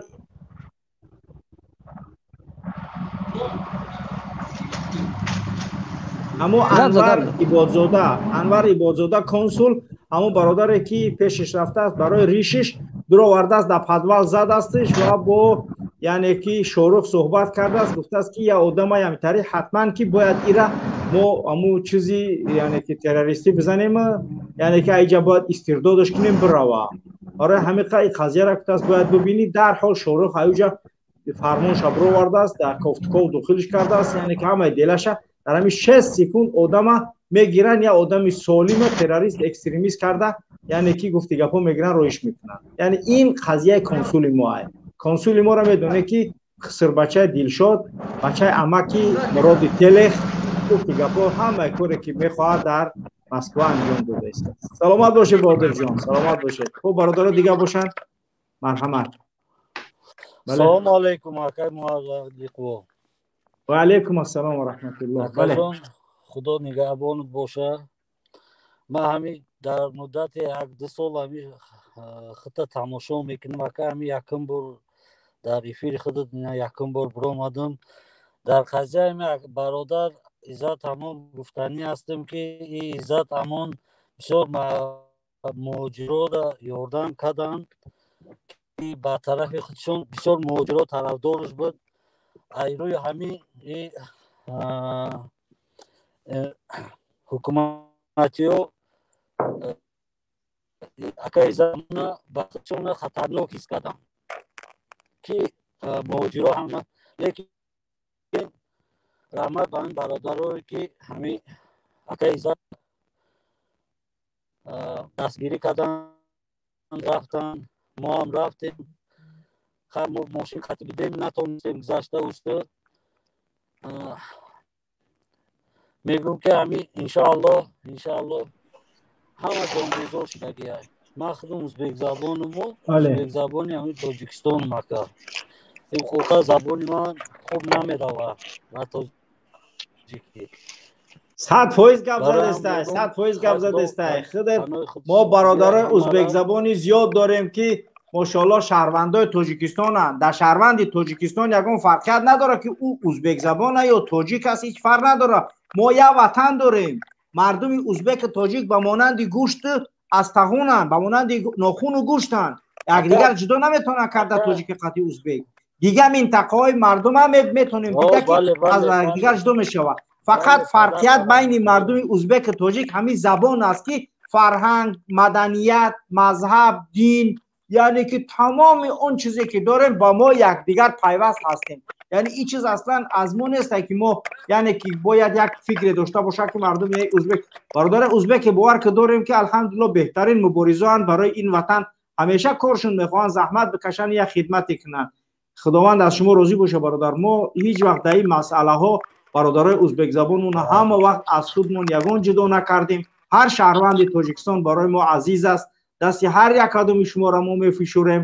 шумо аз бачаҳои Раҳмонов, аз духтарои Раҳмонов дар пеши мо болоӣ доред, аз худи Раҳмонов, аз тамоми он касое ки ҳастанд ва бо мо ҳама вақт якҷо якхел ҳастем. ман дар Қорғантепа калон шидам. дар Қорғантепа ҳамсояи мо ҳамаш мардуми ургутии ӯзбек якҷоя зиндагӣ кардем. то имрӯза ягон мардуми ургутии ӯзбека ман надидам ки нисбати мо ягон гапи безеб гуфта бошад. ҳар чӣ ки бо мегамон бо ҳамин туҳмата ҳамин мардуми тоҷика ҳамсоя хича ҳамсоя мегам мебурад туҳмат кардиста. баъд ман як одаме ки дар дуни ӯзбекҳо калон шидам, як одаме ки ҳамсояҳом ҳамеша ӯзбекзабон буданд, аз онҳо ман ягон бадӣ надидам. ҳамсояҳои худмон ки ман калон шидам хатшон. ба кадом асос мо ягон хел бадбинӣ дошта бошем? бо кадом асос? мо надорем итари масъала. беҳтарин чизай бародар. аллоҳ аз шумо розӣ бошад. худо хоҳад ки ягон чизе хайре иншоаллоҳ мешавад. саломат бошед бародар. саломат бошед. салом алейкум. ва алейкум салом. ассалому алейкум акай азиз. ва алейкум ассалом ва раҳматуллоҳ. ва алейкум асалом. мо ҳам як муҳоҷирем акаҷон. мо на падар дорем, на модар дорем. мо иншоаллоҳ боварӣ дорем аз аллоҳи таоло ки хоки ватана ҳимоят мекунем. ман ягон кас надорам дар ватан. ман дар хориҷ 20 сол шидастам. дар ғарибӣ. фақат белда гардам иншоаллоҳ аз аллоҳи таоло умедворам ки хоки ватан ма ҳимоят мекунам. ҳамиқа орзу дорам. тамом. барои ман ҳеҷ кас дар кор нест, фақат хоки ватанам дар корай. озодӣ ба иззат, акаи иззат амон. ҳамиқа хоҳиш дорам. худо шаҳрванди русияӣ? шаҳрванди русия нестам. ҳар сол 2 бор Тоҷикистон мерам миём. имсол дар Россияём. ҳар сол Россия 2 бор Тоҷикистон мерам миём. ба хотири падарам мерафтам меомадам. падарам аз дунё даргузашт. ман ғарибам. ман 20 сол шуд ғарибам. ман касали рак дорам. дар муҳоҷирӣ меҳнат мекунам. хидмат тавобат мекунам ба тамоми доруҳо. хидмат тавобат мекунам. ягон кас дасти мара намегирад. ман худам хоқаем Аллоҳ дорум. ман ҳеҷ кас дигар надорум. модар доштам дар 6 моҳагим гузаштагиай. падар ман ба тамоми нӯши неъмати дасти худам дар хок мондагим, рӯшадидагим, хокшадидагим, омадагим. Аллоҳ акбар. мара ватанам дигар дар кор нест. мада хокш дар корай. дигар ягон чи дар кор нест. касе ки ватан дора, падару модар дора, бояд модарша ҳимоят кунад. ҳеҷ вақт ватандоро ку модардоро ай ватан дур нагарезанд. курнамак нашен. намаки ватан мезана кур мешен. ҳамада хоҳиши ман ҳамиай.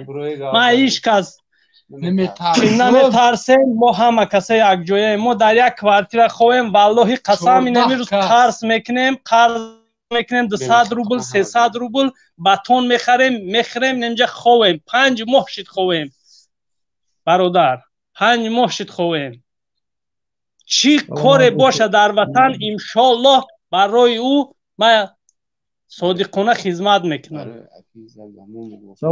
برادر مورا اکای مورا آزادی کنن آزادی نمیکنن ما کفن میپوشیم در راه میبرویم ما دیگه باز برگشت نداریم ما نمیجدیم من نه پدر دارم نه مادر دارم هیچ کس یار و برادر ندارم ما نمیجدیم تمام ما به پیش میریم آزادی و عزت اما همه برادرها همیجدن ما به پیش میریم ما در خون جوش چیدگیم السلام علیکم و علیکم السلام الو علیکم گابزا السلام علیکم آقای محمد اقبال و علیکم السلام و علیکم السلام ما همقدر خواهش داریم آزادی به عزت اما برادر همقدر خدمت کرده بود همقدر در همین مهاجرا خدمت کرده بود و میخواهیم که حکومت جمهوری تاجیکستان آزادی به عزت امان سرش بتن سرش سلامت باشه برادر گرامی سلامت باشه امیدوارم که ان شاء الله که رحمانوف میفهمه و علیکم السلام و رحمت الله بس مرام پیام برسون یا بوده سلام علیکم با حکومت با توجیکویی که کور نمکو می ترسه بروی گاو زنه او مردک همه را تا حالا فقط کرانتین تو نگین تو وقت بود لوبو وقت در خدمت همه بود ترسون چکو منافقو بروین حق گاو زنه فرد و روز قیامت همه کور میخزه بخدو ما طلب داریم که اکای زادمون با آزادی بگرداند و نبرود بگیرم در پساس امونانش کار کنم آزادی با عزتمون بردباری با تمام مردم تاجیک سلامت باشه برادر سلامت باشه یک معلومات از روسیه فعلا به ما رسیده است که باید که همونا با اطلاع تمام مردم برسونم میگن که نو بچه‌ها خوب از سنت پتربورگ با ما زنگ زدن گفتن که در مسجد در آمدن نماز عصر ده آدمای حکومت رحمانوف گفتن که بر ضد عزت ویدیو کنین گویا که مرکز میکشون گفتک ما 3 میلیون پول جمع کرده داده بودیم شه همین خیلی گم شد پول گرفته همین خیلی گوین گفتن که خیلی گپارا بزنین این خبر خب این خبر با افق و با اصلاح یعنی که فرستادگی هست پس بفهمه که یعنی که میخوان که برادر ما و شما عزت امونه در سنت پتربورگ با یگان توطئه دیگه یگان دروغ دیگه بکنن ولی این توطئه های شما فایده نداره اگر شما چه کاری که کنیکو یگان این دروغ های شما این خیلی های شما این قلابی برآوردن این که نشید این که دیگه اکستریمیست گفته که نشید تروریست گفته که نشید با برآورده قلابه یا همش دروغن ما این طریقتی یگان کار کردن نمیتونیم شما رحمانوف آزاده شاروخ بگو وابشه گذرونده است امامدین ستارو به قبل مردم تا به قبل نگاه که اندازه گذرونده است بله بفرمایید بفرمایید بله بله السلام علیکم و علیکم السلام و رحمت الله اکای محمد اقبال اکای شرافالدین سوزه تشکر برادر ما خیلی امنیتی جمهوری تاجیکستان توقف شدگیم رومنا نشون نمیتیم گبزه خلاص رو تنشان گبزه ما جنوبی و جنوبی اولی امامعلی رحمان خب ما یک خطاب داشتم اول نه که با امامعلی رحمان اکای محمد اقبال خوب گبزه گوشت کیسن امامعلی رحمان اساسگذار صلح و وحدت پیشوای ملت تو عزت امون بردی دیگه زبان ما امنیتی و هم را کوتاه کردی دیگه ما چه تهمت کنیم اکای محمد اقبال برزی دیگه چه گاو زنی фавран бояд озод шавад ки мо бар зидди ягон tuhmat ягон чи бофта кунем охи худат амнияти дар Россия ҳами рӯи кардагиан ҳами нигоҳ кунем ки менависа ки лайк мемона ҳами бояд фурӯшем бача ягон каса фурӯхте то ҳозира хай бидан ака одамо ака ҳами салафӣ ҳарчи гуфта пулошона гирифтему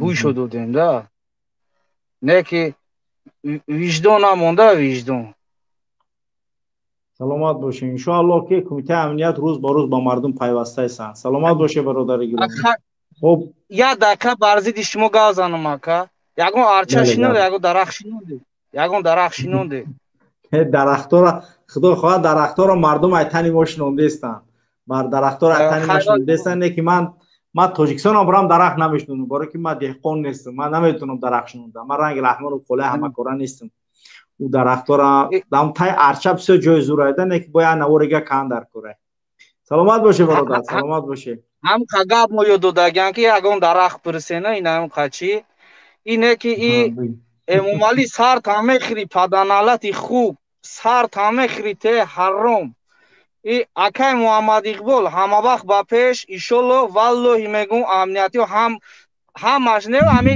60%ш уже ҳаҷми шумо акаҷон 60%ш чӣ хелай нафаҳмидам чӣ хелай масал акафои тарафдори шумоанда тарафдор фаҳмиде алҳамдулиллаҳ худоро шукр ё ин баҳми бизию дизӣ ҳами хел ин пеш намеравад ака қадр мондагӣ неста ягон чи ака фаҳмиде ҳама уже полни тамом шудагия иншоллоҳ ғалаба аз ҷониби шумо аст иншоаллоҳ ҷаноби мо шумо якем мо шумо якем шумо мо нест мо шумо як миллатем мо шумо як мардумем мо як шаҳрвандем ман иҷа ҷудо нестам мардум ҷудо ман аз мардумам Шарофдин аз мардум аст мо аз ҳамин миллатем мо шаҳрванд тоҷикистонем мо ай мардум ҷудо нестем ҳарчи ҳастем нестем мо шумоем шумо моед мо ҳеҷ вақт худмон аз мардуми миллат ҷудо накардем мо дорем надорем шумо дорем мо қатӣ Шарофдин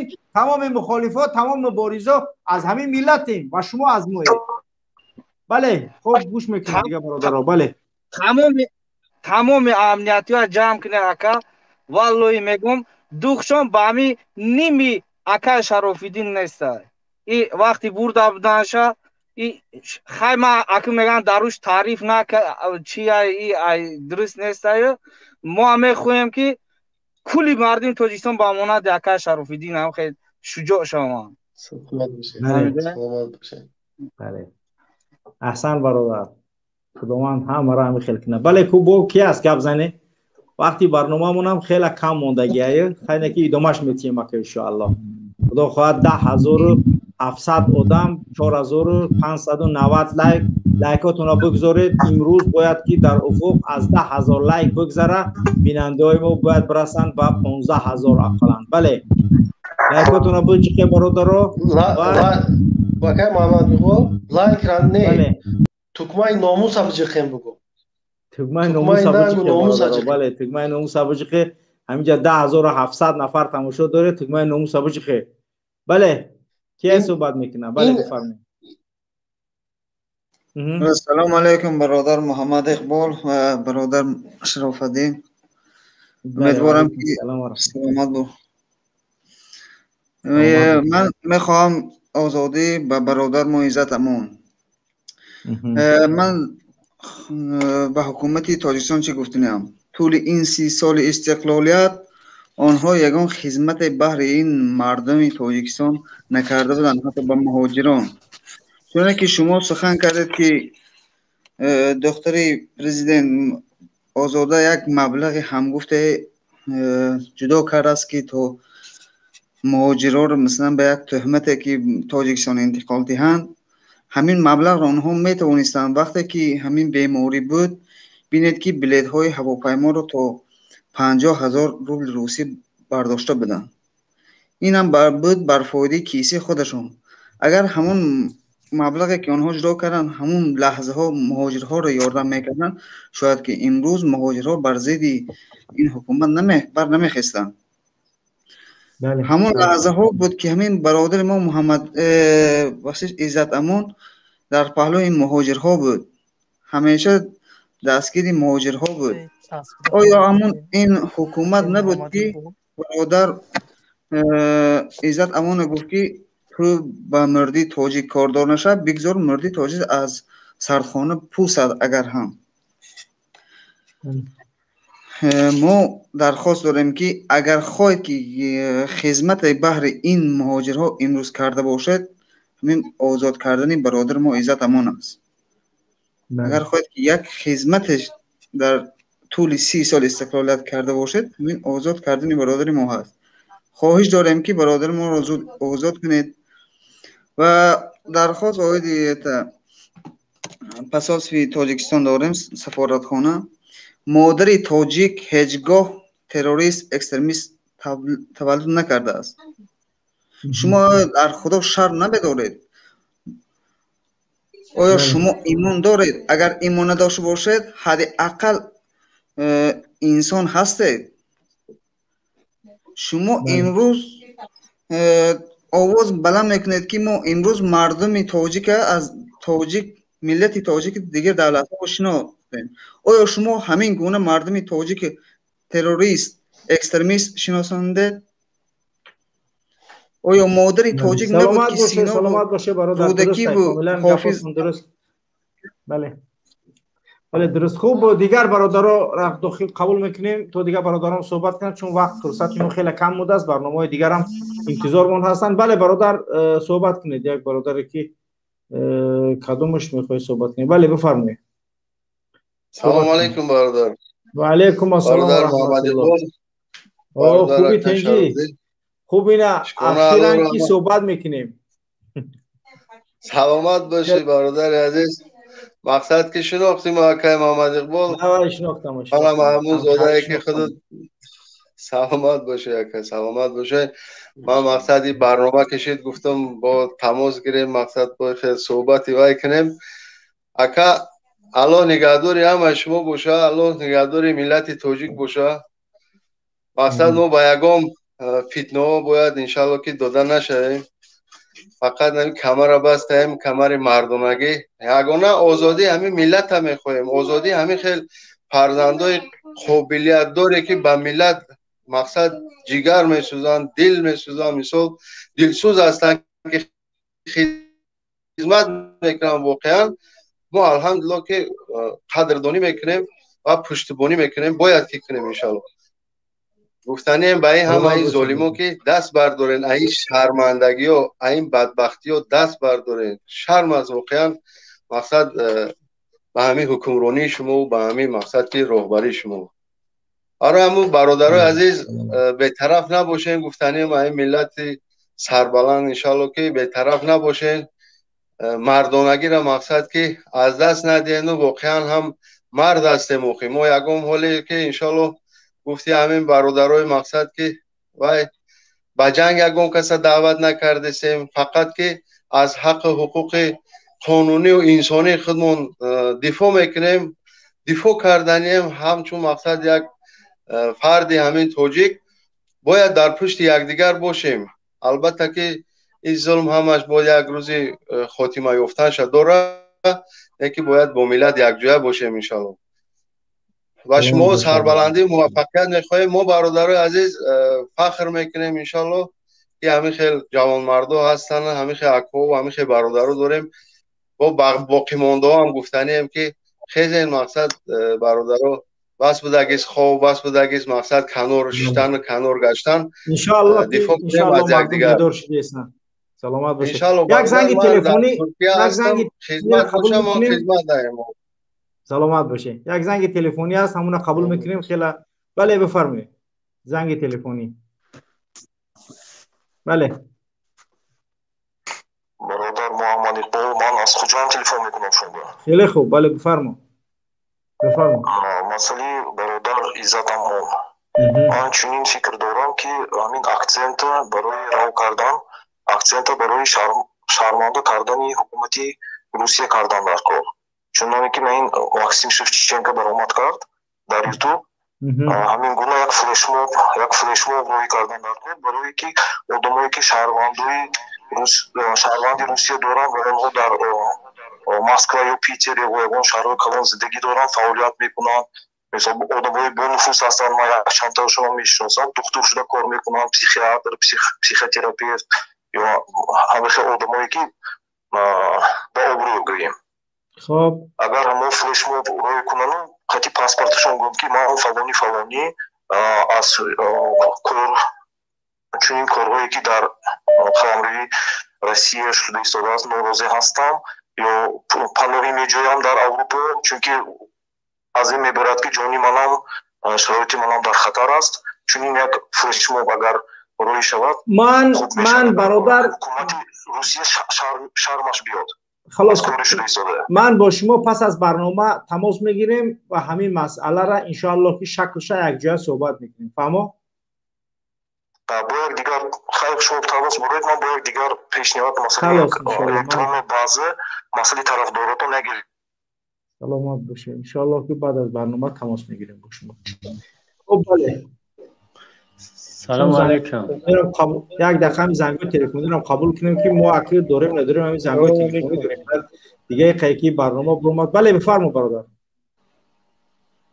سلام علیکم. و علیکم السلام و رحمت الله. برادر عزیز. سلامت باشید. بله بفرمایید. حامد اقبال صدرالدین و شرفالدین گل. بله. بسیار مینداریم ما 10-15 ساله که شما را انتظاریم اکجان. برنامه شما را ما در آرزوی همچنین برنامه بودیم، در آرزوی همخیلی شعرهای نرودیم. سلامت باشه برادر.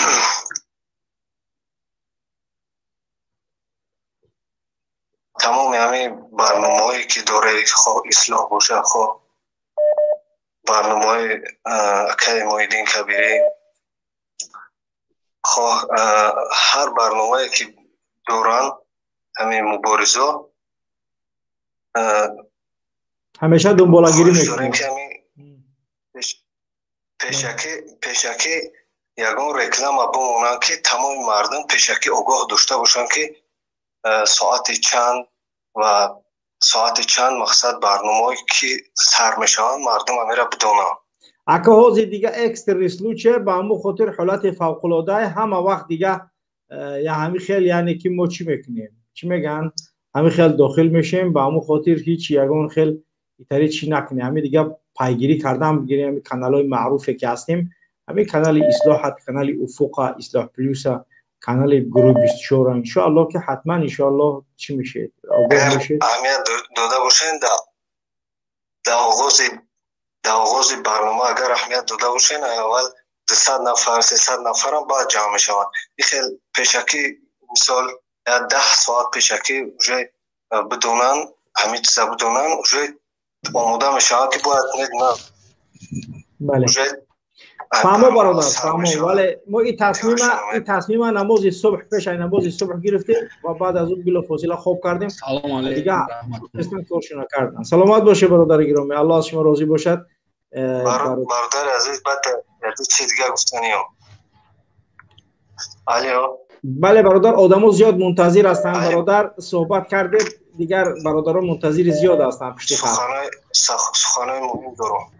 وقتی زیاد ندارم 30 ثانیه وقت. بله همون سخنتا در 30 ثانیه بگو برادر. بله چون 1000 نفر منتظر است. بله بگو گپ زن. در قضیه مردم غرم گفتنیم که مردم غرم خواب نکنن برایم گپ زنن که این ظالم چگونه علی بیدک که مردی آزادی خواه کشت. برایم یا برنامه خواهش دارم در این مسئله آموده کنین چه خیلی علی بیدک میکشن با تهمت ها و چگونه کم از سالداتو را که برادران این مسئله این قضیه برادر گرامی قضیه ایش اوش این قتل اینا آخه اگر ننویسن برای ما روان نکنن اگون کسی اگون کار نمیکنه. این قضیه ها را برای همون خاطر باید که بنویسن روان کنه. امو را ما گفته هستیم همه وقت که بنویسه روان کنه تا ما برنامه بسازیم. برنامه سنگک تلخ فیضلی نویش روی کرد برنامهش کردیم. برنامه هر کسی را که بنویسن کامل و ما اونا پس از اون تحقیق کنیم حتما برنامهش میکنیم. سلامت باشه برادر گرامی. خوب بله برادرایی که در پشت خط هستن شما را گوش بدید. سلامت باشه برادر. بله برام خراب برادر خواهش داشتم همون آدمایی که ای مقصد در همین مسئله است زیادتر میدونم بنویسم. برادر یعنی که برادر استاد بله استاد بله سلامت باشید. استاد محیدین کبیری فعلا پشت خط هستند. ماشاءالله استاد پشت خط سلامت باشید. خوب استاد خوش اومدید به برنامه. فعلا پشت خط هستند. ماشاءالله بله بله استاد. من هست دوستان. صداتون هست؟ صدا یوتیوب تون بکشه استاد. صدا یوتیوب خودتون نوشتی که بگیرم شاید که یک لحظه حاضر. صداتون هست؟ صدا یوتیوب تون بکشه.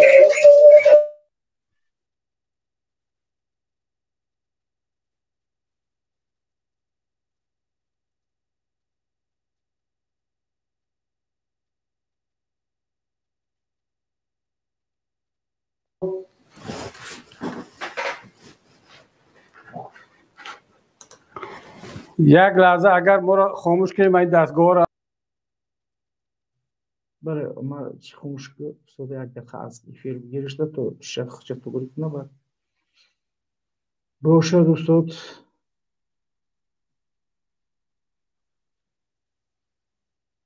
خوب بله بینندگان گرامی خوب چنانه که میبینیم مردم واقعا هم خیلی درد و گفتنی های زیادی دارند و میخواهند که همیشه یعنی که صحبت کنند و بگویند چیزی. بله برادر پشت خط هستید و میبینیم که پاتولوگ دیار است. صحبت کنید چه داخل شدن استاد. بله سلام علیکم بله و رحمت الله و برکاته. و علیکم السلام و رحمت الله و برکاته. ما گражданин Россия از ولایت سیبیر روسیه زنگ میزنیم. خیلی خوب. گفتنی برای اکا عزتمون داریم. چند وقت در همین ولایت سیبیر کار نداشتیم با هم مسکو برای مهاجر شدن با مسکو رفته بودیم کار کردن.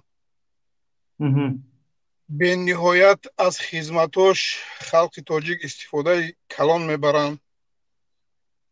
به نهایت بردنم خدمت های بسیار خیرسانه داره.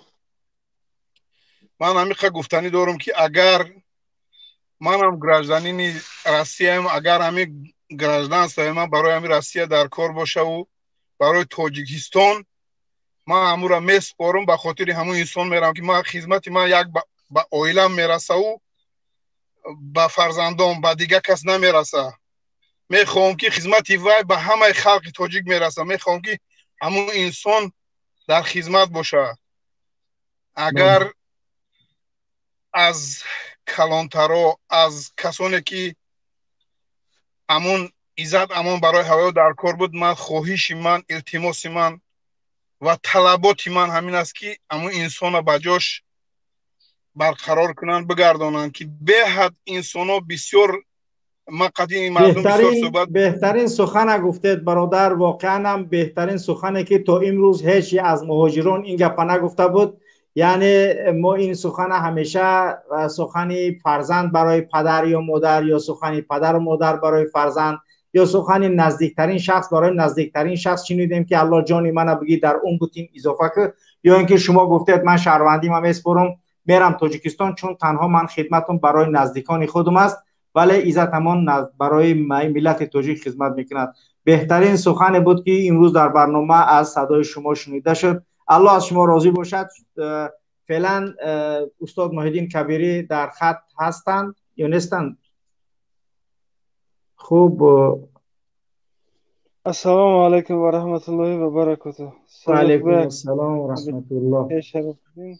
وای برادرم بسیار بیا فرق هایی که ما خطی شما صحبت میکنین آزادی باکه ایزد امان این مسئله را باید ما خیلی نمونیم انشاءالله که بله. سلامت باشه برادر، آزادی و عزت تمام. بله گپ زنید برادر شکسته، صحبت کنید. سلام تی. بله. بله سلام علیکم اکا. بله و علیکم السلام و رحمت الله. اکا ما اونجا هم برادر و اکا توپ شدیم، اکا عزت همون اکا آزادی میخواییم. سلامت باشه، سلامت باشه. الله از شما راضی باشد. بله استاد مهدی کی خط هستند. خب استاد رو اگر صدای استاد خوب باشد میشنویم استاد رو. بله.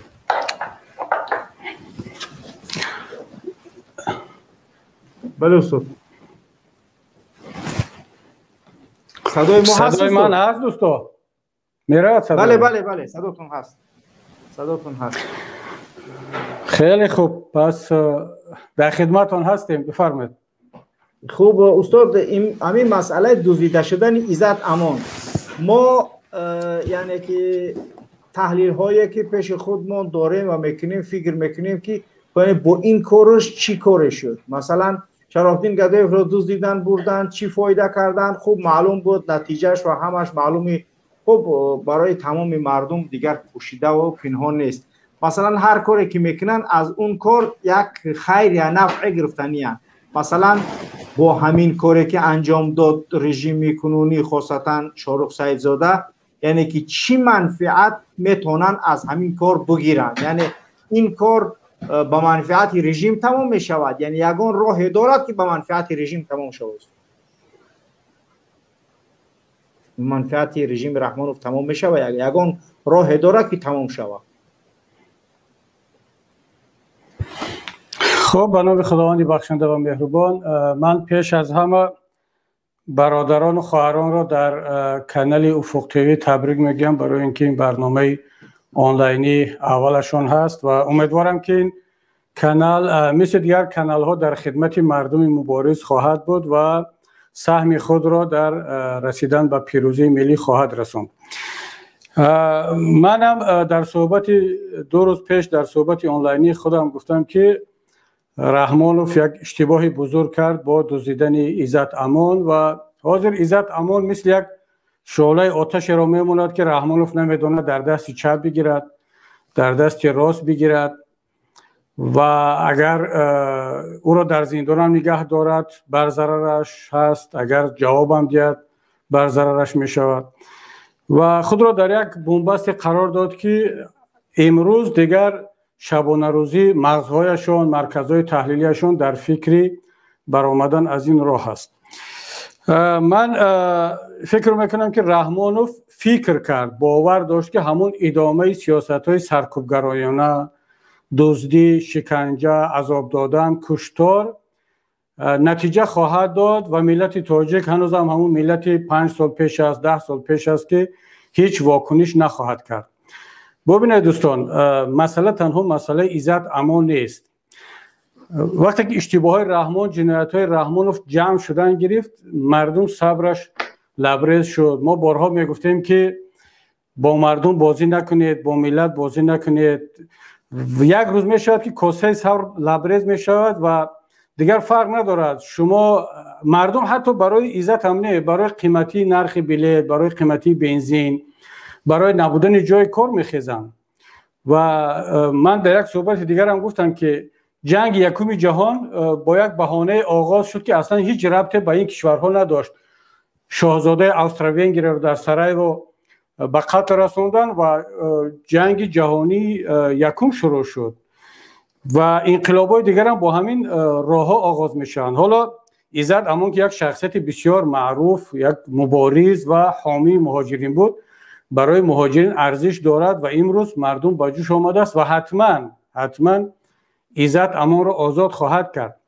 اما اگر مسئله عزت امان هم نمی بود، شاید که 1 ماه بعد، 2 ماه بعد، 6 ماه بعد ملت تاجیک با جوش می آمد، میخواست با یک بهانه دیگر، با یک سبب دیگر، برای آنکه تمام عامل ها، تمام سبب ها برای خیستن مردم تاجیک روز به روز دارد بیشتر می شود، به هم جمع شده ایستادن و من در یک صحبت دیگر هم به فکرم در صحبت ازدا تیوی بود گفتم که لنین اگرچه اشتباهات زیاد داشت ولی در فرمول انقلاب ها یک فرمول بسیار درست را گفت که وقتی که رهبران بالاها نمیتوانند به مثل پیشینه مدیریت کنند و ملت نمیخواهد به مثل پیشینه زندگی کند، این دیگر شرایط انقلابی فراهم می شود.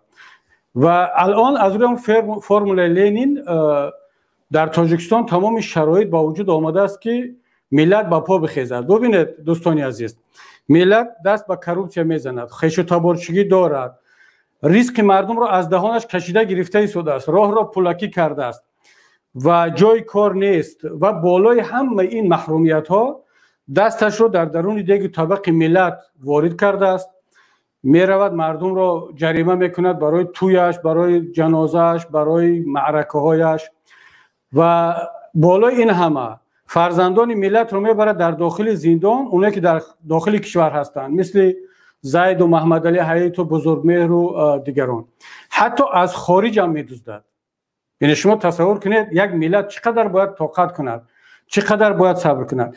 امروز ملت تاجیک از قفای کبیری نرفته ایستاده است، از قفای زید نرفته ایستاده است، حتی از درست که برای عزت امان خستند، اما باز تکرار میکنم دیگر مسئله تنها شخصیت عزت امان نیست، مسئله ملت شده است. ملت با تمام صدا گفته ایستاده است که ما از این حکومت خسته شدیم، این حکومت باید از طریق قدرت دور شود، بجایش یک حکومت ملی بیاید از فرزندان همین خود ملت و این کشور رو اداره کند.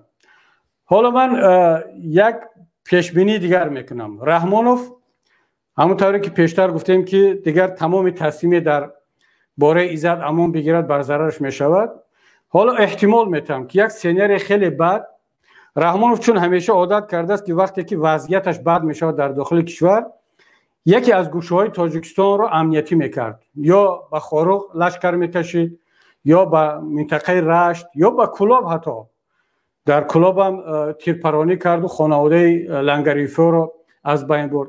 من میترسم که به زودی رحمانوف در یک گوشه تاجیکستان باز یک حادثه را آغاز نکند و وضعیت را امنیتی میکند تا اینکه مردم تاجیکستان فراموش کنند این همه مشکلات را، دقتشون به همون مسائل امنیتی، دقتشون به یگون جنگ روانه می شود و رحمانوف ممکن بگوید که من یک سال دو سال دیگر باز نفسی آزاد میکشم.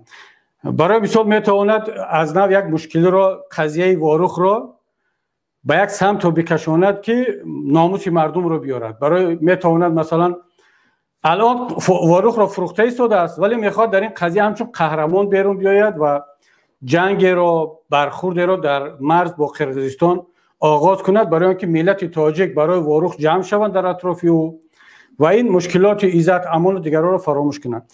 بنابراین ما باید تمام کار را انجام بدیم که خدای نکرده بین ملت قرقیز و ملت تاجیک جنگ نشود. رحمانوف الکی مبارزه دیپلماتی را برای واروخ باخت، چون که قرقیزها از اول آمدن با قدرت عمل کردند، تمام کمبودی های خانواده رحمانوف بالای میز گذاشتند، وارد کردن مواد قاچاق سوخت، بنزین و اشیای دیگر را امروز قرقیزها منع کردند. رحمانوف اگر دست به جنگ هم بزند بدانید که این برای واروخ نیست، این برای آن هست که باز همون تجارت مواد سوخت و تجارت خانوادگی را نجات بدهد. من تلاشم حالا این است شاید که ملت را هم آگاه کنیم که دیگر اجازت ندهیم که رحمانوف یا در یگان منطقه تاجیکستان دست به یگان جنایت دیگر بزند یا بیاید بین ملت قرقیز و تاجیک جنگ را آغاز کند که در نهایت هم ما بر ضرر ما میشود که هم واروخ را از دست خواهیم داد و هم این رحمانوف باز چند مدت دیگر در اساس مصیبت ملت باز عمر سیاسی خود را طولانی میکند. نکته دیگر این است دوستان عزیز، معلوماتی که ما داریم رحمانوف که حالا پشتیبانی روسیه را از دست داده ایستاده است، پشتیبانی حتی خیتای را از دست داده ایستاده است، پشتیبانی کشورهای غرب را که بر وقت از دست داده بود، دیگر ایران و کشورهای آسیای مرکزی اعتماد ندارن به رحمانوف. یگانه تکیه‌گاهش به افغانستان شده مانده است که افغانستان خودش در مبارزه با طالبان حکومت افغانستان در یک حالت دشوار قرار دارد و امروز روز رحمانوف به افغانستان مانده است و ببینید مهمانان را دعوت میکند هیئت‌های بلندپایه افغانستان رو. من معذرت میخوام از ملت تاجیک، به اونها زن پیشنهاد میکنن، عرق پیشنهاد میکنن و یعنی میخوان با این عادتی که دارند دل افغان ها را بیارن به دست بیارن تا اینکه از اون طرف خودشون را یک کمتر مطمئن کنن و این قاچاقی را که تا امروز از طریق قرقیزستان انجام دادن، قاچاق مواد سوخت و دیگر نمود قاچاق را، این مسیر را تغییر بدن از طریق افغانستان، چون در افغانستان کنترل نیست، گمرک نیست و این مالهای قاچاقی را از طریق افغانستان وارد کنند. و از طرف دیگر ببینید وقتی که جنگ اطلاعاتی را باختن در مقابل ملت، در مقابل اپوزیسیا، یک چند بلاگر افغانی را که در همین اروپا هستند و چندان تماشابین زیاد هم دارن یا شاید دارن نمیدونم، اینها را در شب روز نوروزی با پول ملت، با پول بودجه تاجیکستان، با پول همین مهاجرین دعوت کردند و در فرودگاه تاجیکستان یک بلاگر افغان را 4 وزیر پیشواز میگیرد. برای چی؟ برای که این بلاگر بعدا رحمانوف را تعریف کند، از حکومت رحمانوف تمجید کند، تبلیغات ضد ملت، ضد اپوزیسیون تاجیکستان برد، باز اپوزیسیون را اسلامگرا و من نمیدونم دست نشان داده دیگر جا بخواند و بگوید که رحمانوف یگانه نجات دهنده نه تنها ملت تاجیک است بلکه تمام تاجیکان برون مرزی و فارس زبان است. و برای این کار ببینید مبلغ‌های زیاد را خرج میکند و روزش مانده است دیگر به هم حکومت افغانستان و هم به بعضی بلاگرهای افغان که تمام بودجه کشور و وزیرا در اختیار اینها گذاشتند. این همه بیانگر آن است که در یک بنبست قرار گرفته است و حالا میخواهد یا با برانگیختن یک نزاع داخلی کشور یا یک برانگیختن بین قرقیزستان و تاجیکستان یک نزاع دقت مردم را به این طرف بکشاند. بنابراین تمام آمادگی ما بر این روانه شود که الان باید قضیه عزت امان را حل کنیم، عزت امان در آزادی باشد و بعدا ملت خودش مطمئن باشد. رحمانوف دیگر قضیه والخ را باخت، از دست داد. ملت خودش در برابر تمام کسانی که میخواهند 1 متر مرز تاجیکستان را بگیرند خواهد ایستاد. رحمانوف دیگر نمیتواند والخ را دفاع کند، حتی اگر ارتش هم بکشد، جنگ هم اعلان کند، مطمئن باشد که دیگر امکانیت را از دست داد. استاد در اینجا من از شما همین مسئله را یعنی که میخوام بپرسم، واقعا قبل از اینکه همین برنامه شروع شود، قبل از اینکه استاد برنامه شروع شود ما همون شفیع عیار را تماشا داشتیم و یک سخن گفت که من در عمرم اون سخن نشنیده بودم و حتی یعنی که این اولین سخن بود که از زبان شفیع عیار یعنی که برآمد. واقعا برام خیلی جالب بود و امام علی رحمانوف شیرین، امام علی رحمانوف فرهاد گفته، ملت تاجیک شیرین گفت و یک یعنی تعبیری خیلی جالب و عجیبه در مورد راغون کرد که واقعا دیگر یعنی از اون چاپلوس هایی که در تاجیکستان میکنند کسی رحمانوف یعنی که چنین چاپلوسی واقعا هم یعنی که بهترین یعنی که یک چاپلوسی که من نشنیدم در حیاتم که یعنی که رحمان و فرهاد و شیرین چون زن است، یعنی فرهاد کند کوه برای رسیدن به معشوقش و ملت تاجیک شیرین گفت، یعنی گویا که رحمانوف محبت دارد به این ملت.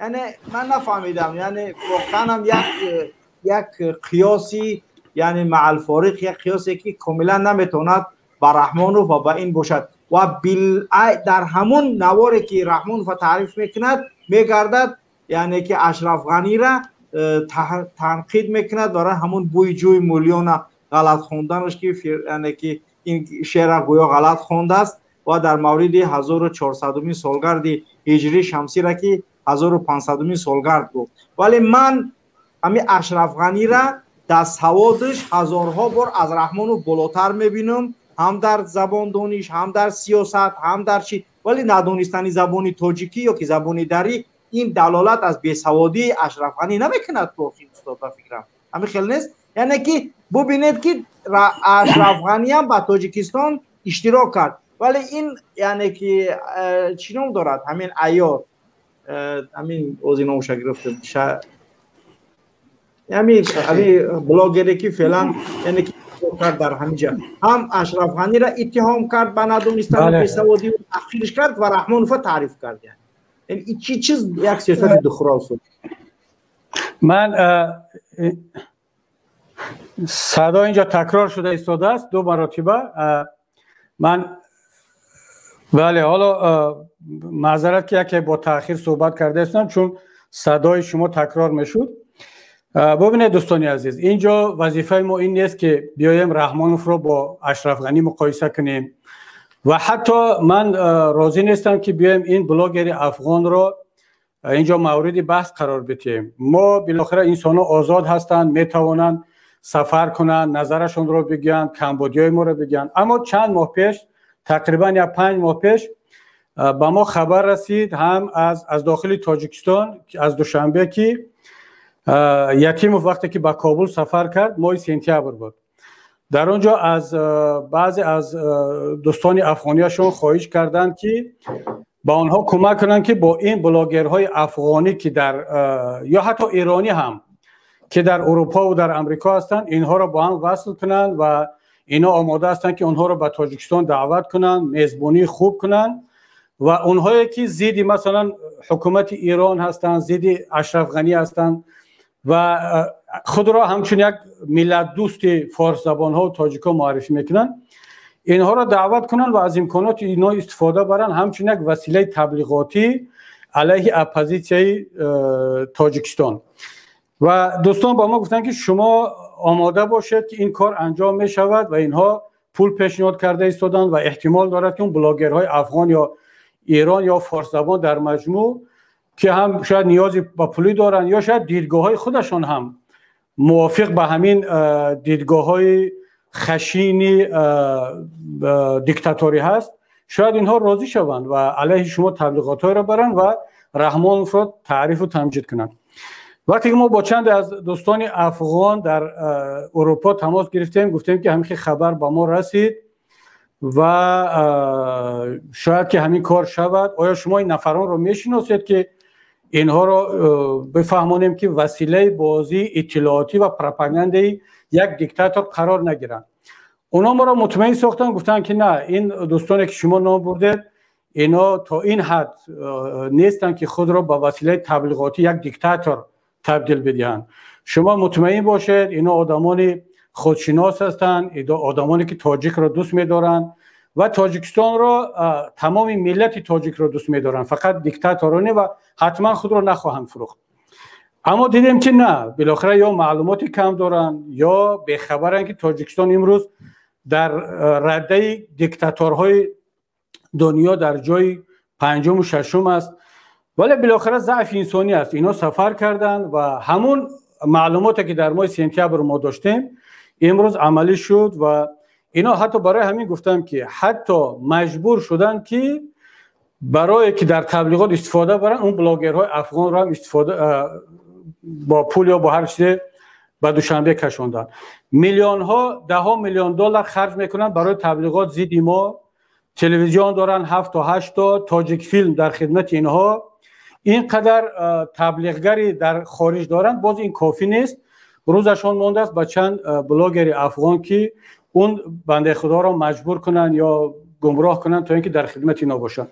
مسئله تنها مقایسه اشرف غنی نیست، یا اشرف غنی حالا از نگاه من چندان پرزیدنت یا رهبر موفق هم نیست، اما بالاخره زبان انگلیسی بلد است، با زبان مادری خودش پشتو، با زبان فارسی تا جای منطقی حرف میزند، ولی بعضا رفتارها و عملهای دارد که بالاخره دیگر یک کمبودی انسانی است و باز تکرار میکنم از نگاه من یک رئیس جمهوری موفق نیست. اما مقایسه کردن اشرف غنی با رحمانوف اصلا امکان ندارد. اشرف غنی تجربه کار در صندوق بین المللی پول دارد و در نهادهای بین المللی کار کرده است، بدون کاغذ و بدون متن نوشته حداقل 4 جمله رو با هم پیوست کرده میتواند. و از همه مهمش اون دیکتاتوری که در تاجیکستان هست اشرف غنی هنوز به اون حد نرسیده است. بنابر همین ما اصلا هدف مقایسه کردن اینجا نداریم، اما مشکلی ما خود رحمان است که حتی برای مبارزه با ملت خودش از ملت ها و از بلاگرهای کشورهای دیگر استفاده میکند که این جای تاسف است. استاد در قضیه زای شما اگر اجازت بدید، چون استاد یک سوال دیگر استاد، همین مسئله سفری که امروز رحمانوف با یعنی که واروخ داشت، با فکر شما استاد یعنی که چی نتیجه میتونه داشته باشد؟ سوال من فهم است؟ بله سوال فهم است. اصلا من حالا پیگیری نکردم که سفر رحمانوف با واروخ رو و نتیجهش فقط همون میشود که باز همون پیشوازگیری، رقص و بازی و وعده های پوچ. اما مطمئن باشند ملت تاجیک بخصوص مردم شریف واروخ که آمدن رحمان با واروخ این نتیجه زحمت های خود اونا بود که توسط این شبکه ها، توسط این رسانه ها درد دل خود را رساندن و آشکار اعلان کردن که اگر رحمان اقدام نکند با نیروهای اپوزیسیون میپیوندن و این مجبور کرد رحمان را که تا امروز حتی در شب و روزهایی که مردم در خراسان، در واروخ، در همه جا در مشکلی گرفتار بودن روی صحنه نآمد. امروز خود مردم واروخ مجبور کرد که او با واروخ بیاد.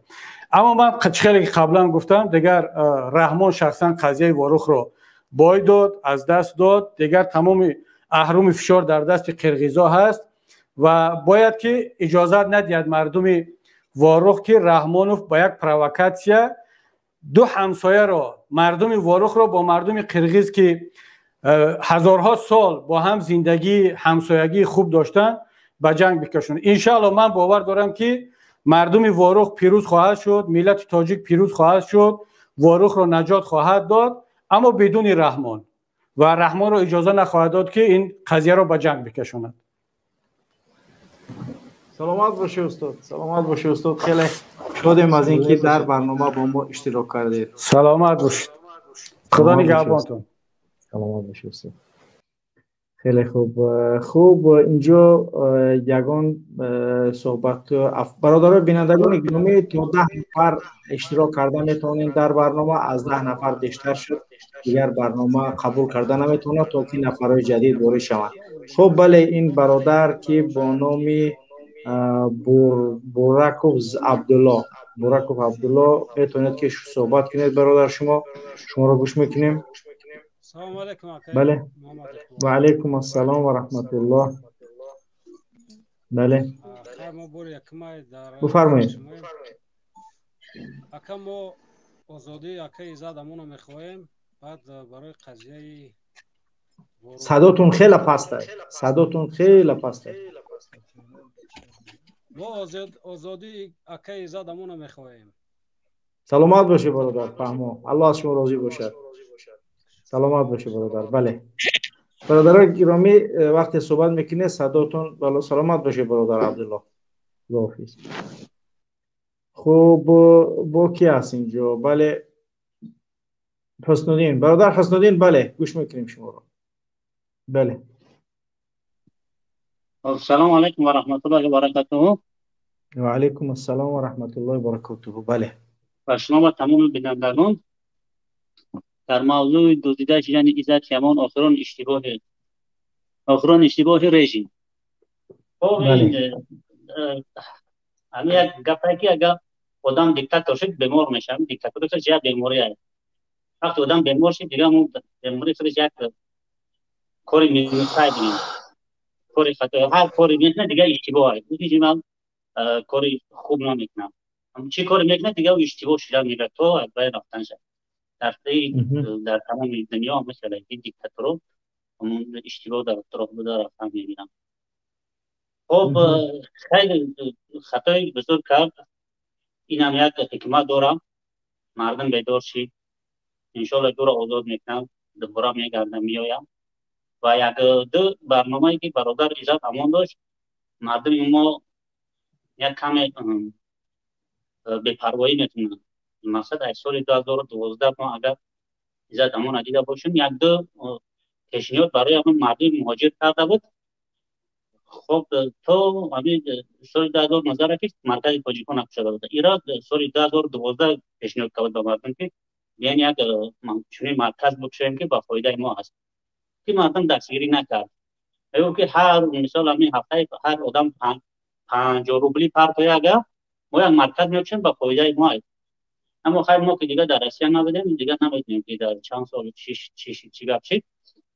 یک پیشنهاد دیگه است که یک هاستل یا یک آبشیت یا خوابگاه کرایه میکنیم که کمی از تاجیکستان میاد، ما اگر کار نشه بود جاش میکنیم. دوم پیشنهاد است یک بانک میکشیم، بانک برای مهاجرا، هر کس پول میپرده هر ماه در اونجا پول جمع میشه، ما حتی میتونیم که آدمایی که از تاجیکستان میخوان که بلیط بگیرن ندارن با ما مراجعه میکنن، ما با پول میتیم میاد کار میکنه، پول میته بود در برابری پول میته تا هم پول ما زیاد شوه. همین برای مهاجرا ما خودمون پیش چی کنیم کمک کنیم، چون دیگه از طرف حکومت ما یکم به امید نیست. من میخوام که چنین پیشنهادایی که چند سال پیش برادر عزت امان کرده بود، همین برادرای مهاجرا همین چیزا به نظر بگیرم، همین کار کنن، این خیلی برای فایده ما هست. خب سبب دوزیده شدن شرکت بگیریم، شاید برای او بروش بلند شدن یک دیگه که شاید اون برای وارد گفته بود که من 10,000 نفر جمع میرم، این هم مستوی با یعنی که برازگی حکومت، یعنی نه که ما خودمون میریم توجه را رفتن خیلی مشکل بود. این هم در یک جایی با حکومت میکنیم، حکومت یا بجای در چنین قضیه ها با مردم تکیه کنه برعکسش از مردم دور میکنه، هم دیگه طرفه شکست میکنه، هم مردم دیگه طرفداری نمیکنه، حمایت نمیکنه، هم از اون طرف دشمن میاد، از دو طرف شکست میخوره. یعنی که برادر حسن الدین، من مقصد شما را فهمیدم، یعنی اینها تصمیم های ایزد امان برای پیشبرد کارهای مهاجران و آن چیزی که در روسیه باید انجام میشد که یادش بخیر چیزش انجام شد و چیزش انجام نشد و بالاخره مهم که یعنی خوب دیگر این آرزوهای بودند که برادر ما و شما حامی مهاجران ایزد امان تصمیم داشتند. و سوال من همین است، دزدیده شدن ایزد امان اشتباهی مقامات رحمانوف درست است که شما عمومی گفتید که یعنی که دیکتاتورها همیشه وقتی که چی آمدن دیگه اشتباهی بیشتر میکنن، ولی دقیقاً من میخوام که در همین اشتباهی که ایزد امان دزدیدند و بردن میتوان که به منفعت خودشون استفادهش برن. نظر شما چیه؟ نه چرا کجا میتونن به فایده مردم؟ ما چندی سال بود که آرزو داشتم که مردم نه اینکه از مخالف باشه، مردم حتی بگه که من شهروند جمهوری تاجیکستانم، یعنی که از سیاست دور هستم، این خیلی برای ما در سیاست هستیم، چون که تو شهروندای ما چیکار میکنن؟ سیاست هست، ما سیاست دوره نه، تو با سیاست کار نگی، سیاست بعد کار میگیره. تو باید در اونجا بدونی که چی گپ میره، برنامه حکومت چی است. اما کچه طلب داشته مردم برای که آهن دو به دورشی که حکومت چی. بله سلامت باشه برادر. چون برنامه بله برادر الله از شما راضی باشد، چون برنامه های دیگر هم در شبکه های دیگر ادامه دارد، دیگر از این بیشتر نمیخواهیم وقتی بیننده های گرامی را گیریم. بله این برادر که عکس جگیوارا را دارد صحبت کند. بله برادر. سلام و احترامات برادر داملو محمد اقبال. در همین قضیه واقعا صدقا میگم که ما هیچ وقت بی‌طرف بودن نمیتونیم، برای که در همین مدت 3 ماه 4 ماه آخر ما خوب نگاه کردیم که فعالیت روشنفکرای ما، جوانان ما خیلی نفوذ پیدا کردن و این حکومت هر راهی دارد که انجام میدهد بر ضرر خودش دارد تمام میشود. ما اگر یک کم به گذشته نظر کنیم، هر یک چهره که معروف خالص است، هر چهره معروفی که میبرد در مابین مردم شهرت احترام پیدا میکند، ایرا حکومت میدزدد، میبرد، میکشد با یک طریق فاشیستانه خلاصا نیست نابود میکند. یک مریضی دیکتاتوری هست. هم برادری که حسن الدین الان هم قید کرد در پیش، یک مریض است دیگه. آدم هر چندی که از خودش یک آدم شهرتمند پیدا کرد دیگه قابل دیدن او را ندارد. به خاطر همین آزادی با برادر عزت امان ما هیچ وقت فراموش نمیکنیم. ما در هر شبکه هایی که بر ضد حکومت برنامه درست میکنم میبریم صحبت میکنیم. من در چندین شبکه هم از برادرها صحبت کردگی، من نمیترسم. حتی هم شبکه های مکسیکنسی هم باشد، فرانسوی هم باشد، ما میبریم سخنمون میگیم در مقابل حکومت رژیم. وقتی که شما سوال گذاشتید که همین عملی حکومت اشتباه است یا درست، البته اشتباه است. با یک اشتباهی کردگیش که برادر شراف‌الدین دزدیده بردن، در تمام دنیا اینو شرمنده شدن. اینو دیگه آبرو و فراست و مقدسات ندارن اینو. وقتی که آدم بازم تکرار میکنم که در بین تاجیکا هر یک چهره که بزرگ پیدا میشود اینو قابل دیدن همون را ندارن. اینو دیگه بستگیان به همون قدرت تصرف و دزدی و دیگه از همون کارشون بر نمیگردن. برادر بازم بی‌طرف شده نمیتونیم. آزادی با عزت امان و تمامی زندانیان سیاسی هرچی بیشتر آزاد کنید. این شرمندگیتون روی دیگه برآمده است. در کشورهای همسایه هم شما شرمنده شدید، در کشورهای اروپا هم شما شرمنده شدید، در همه جا دارید شرمنده میشید. امام تپا که تامی خوب بکشم 2 سال دیگه می. خب برادر با دیگران بیتم که فرصت با دیگران شود. خداحافظ. در پناه خدا باشید. بهترین. بله خوب برادری که با نام غریب بچه است بفرمایید صحبت کنید. شما را گوش میکنیم و پس از اون بله تشکر برادر. تشکر برادر. بله من یک پوی خود رو گفتنی هستم که من شهروند جمهوری تاجیکستانم و عزت امان آزادی و با کنسول رفتیم 10 اتوبوس بوده گرفتن بردن بچه را 10,000 طرف کردن که او را دیپارتاسیا کردن که او را بردن تو حضور محکمه. من با دولت تاجیکستان یگان گپ خبر ندارم، لیکن گفتنی من همین است که پروستا همین جوانان ما را سرتن عزت همون آزاد کنن. خلق уже در جون سیر شد به خدا. ما چیکار کنیم؟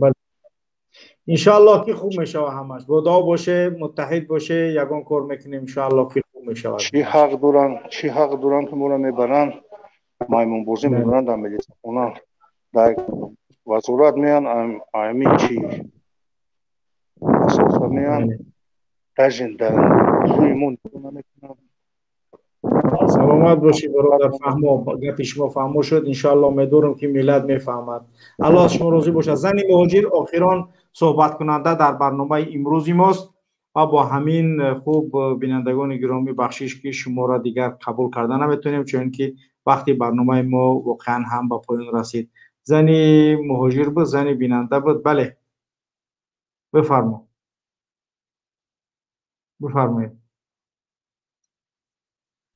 الو. بله بفرمایید. سلام علیکم اکا. و علیکم السلام و رحمت الله. بله بفرمایید خواهر. امیدوارم سلامتیتان ساز باشه. الحمدلله خوبه. خدا را شکر. یا زنی خواهر شما اخیرا نفر هستید. برنامه ما با همین به پایان میرسد. شما را گوش میکنیم. چیزی گفتنی هستید؟ دزدی شدن عزت امان اخیرا اشتباه رژیمش میدونیم و شما چی فکر دارید؟ این رژیم کاری ناتوغری کرد. یک آدم بود امیجا یاردمگر همین مهاجرا امیره گریف بردک. اکی دیگه غذای مهاجرا را بر سر خودش آوردک. گفتی آدم که در رشته خودش تور زدین. این دیگه کار نیفتین. این اموقع یاردمی که خودشون که یاردم نمیکنه پسول نه بچه را بود محکم کرد. اینا هم خیلی کردن که این مرده که بردن یا برا قین کردن. ولی اینا میخوان که با بترسونن که اکی بچه اکو را پیش پسول بردن محکم کردن میخوان که ترسونن همه را که انا نبروی که ما میبره محکم میکنیم شمایا نه که همی حکومت همی رژیم همی ظلمو دا من گفتنیم که همچه یک شهروند تاجیکستان در مهاجرت گفتنیم که فکر نکنه که ما میترسیم یا ترسیدیم. با این هفته میریم، با پگاه میریم.